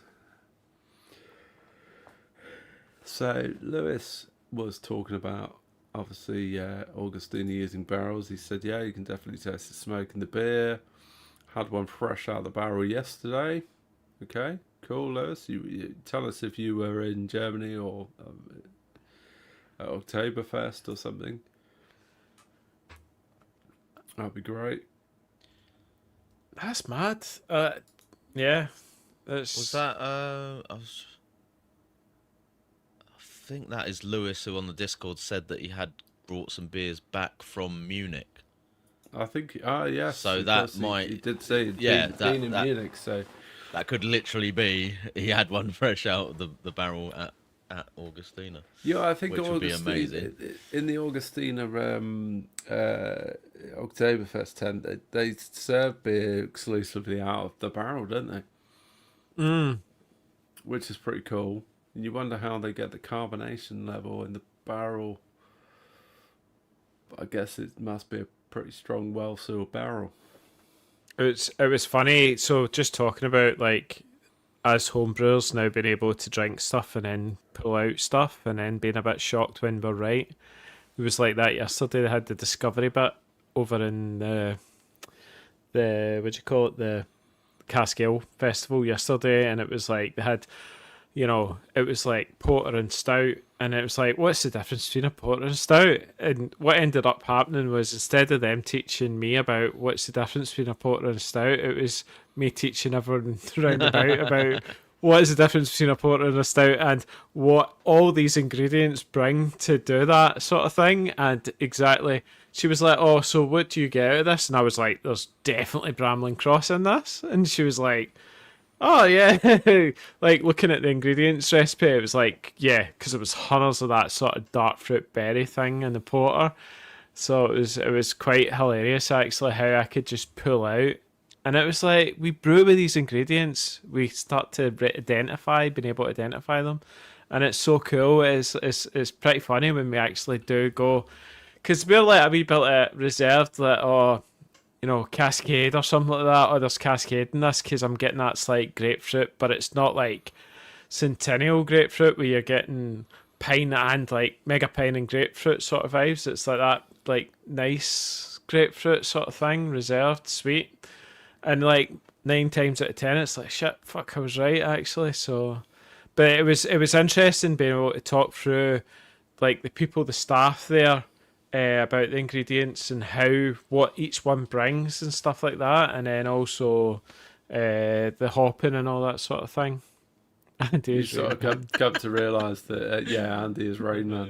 One has never crashed. Yeah, you sort of come to realise that actually, like, when you are touching and dealing with and transforming the raw ingredient, and you kind of know, you can kind of smell some hops out the bag. Yeah, and you're like, that's Bramlin Cross out of the bag, and then you put it into the beer, and you can smell it coming out of the kettle, and then you put it in the fermenter, and then you keg the beer, and then you taste the beer, and you've drunk 19 litres of it.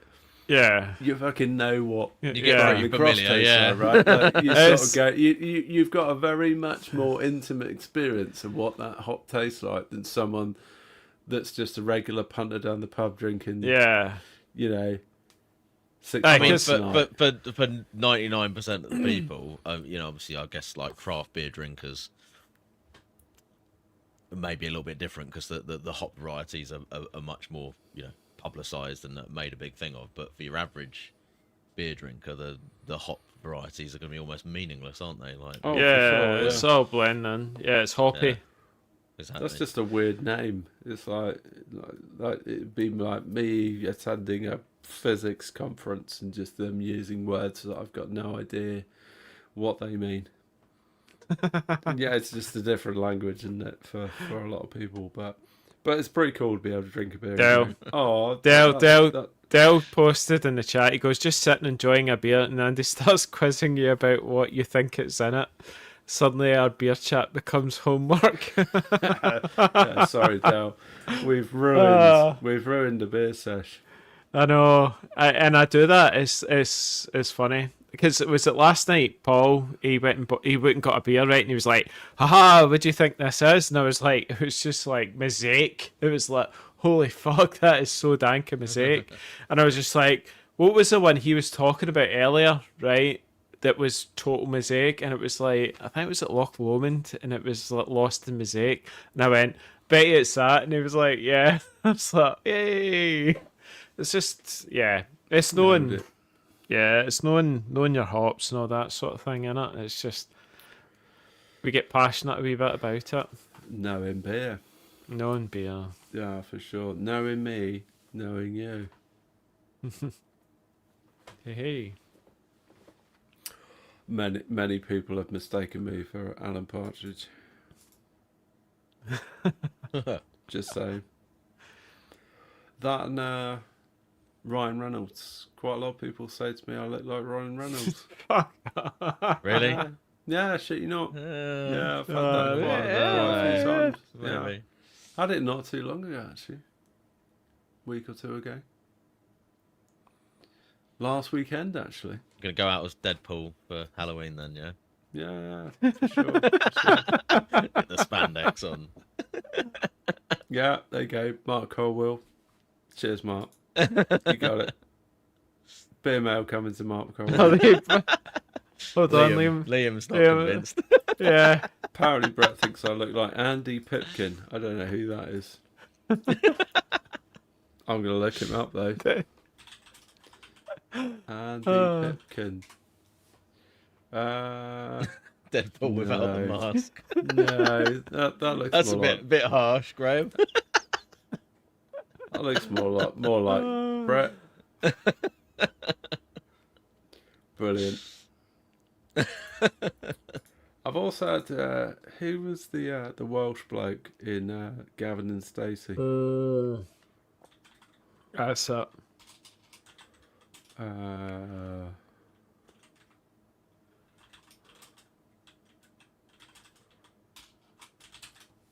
been told I look a bit like him. Yeah, a wee bit. Yeah, I get Rob that. Brydon. Rob Brydon. I've had Rob Brydon a few times. Wee bit. There you go. What about you guys? Have you got doppelgangers? Famous celebrity doppelgangers? My younger days, maybe Henrik Larsson. Henrik Larsson.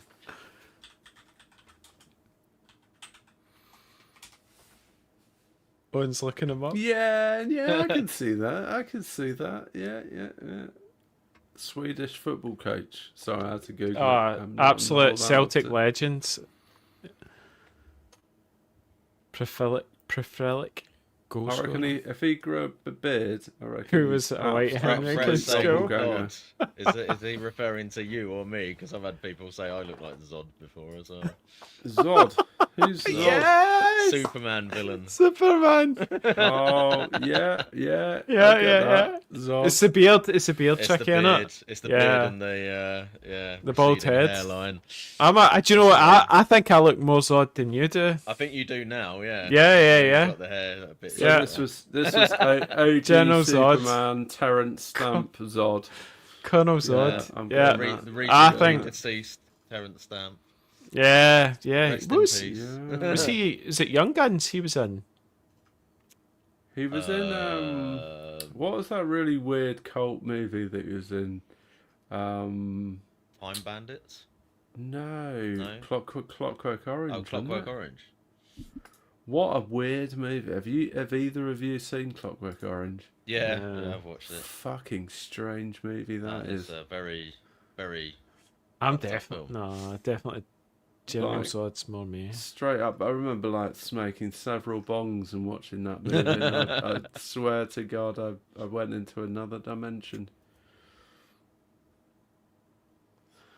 No, I'm sure it was. It was Young Guns. He was in Young Guns.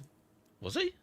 Yeah. Who was he in Young Guns? He was like the guy that looked after. He was the one that pulled them all together, all the young boys, to look after his ranch, and then he get assassinated.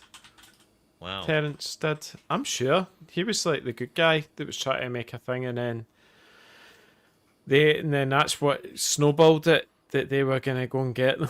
Thought it was mental. They just started killing everyone, didn't they? Didn't care if they were sheriff or not. Apparently, Graham's been likened to Bradley Cooper's granddad a couple of times. To Bradley Cooper.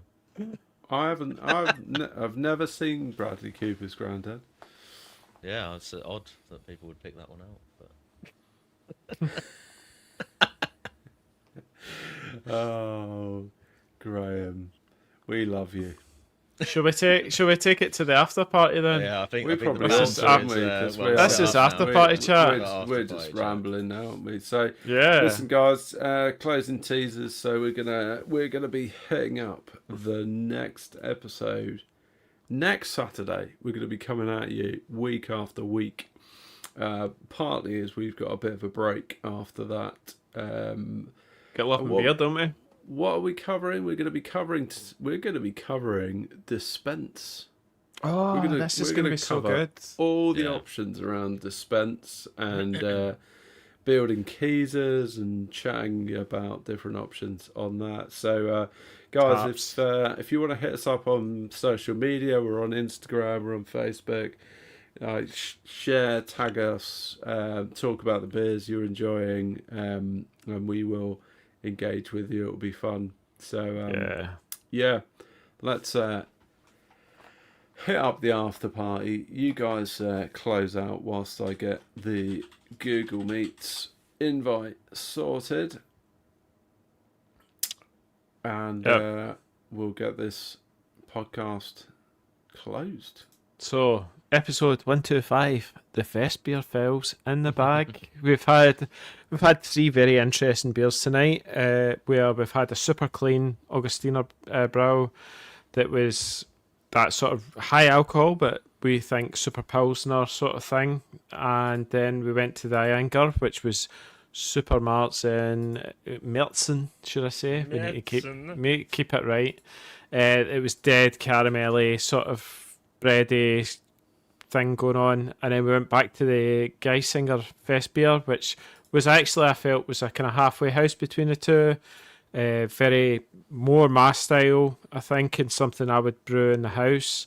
It's just got the right sort of balance between the two, and it's maybe a bit more Vienna sort of thing, but very, very enjoyable.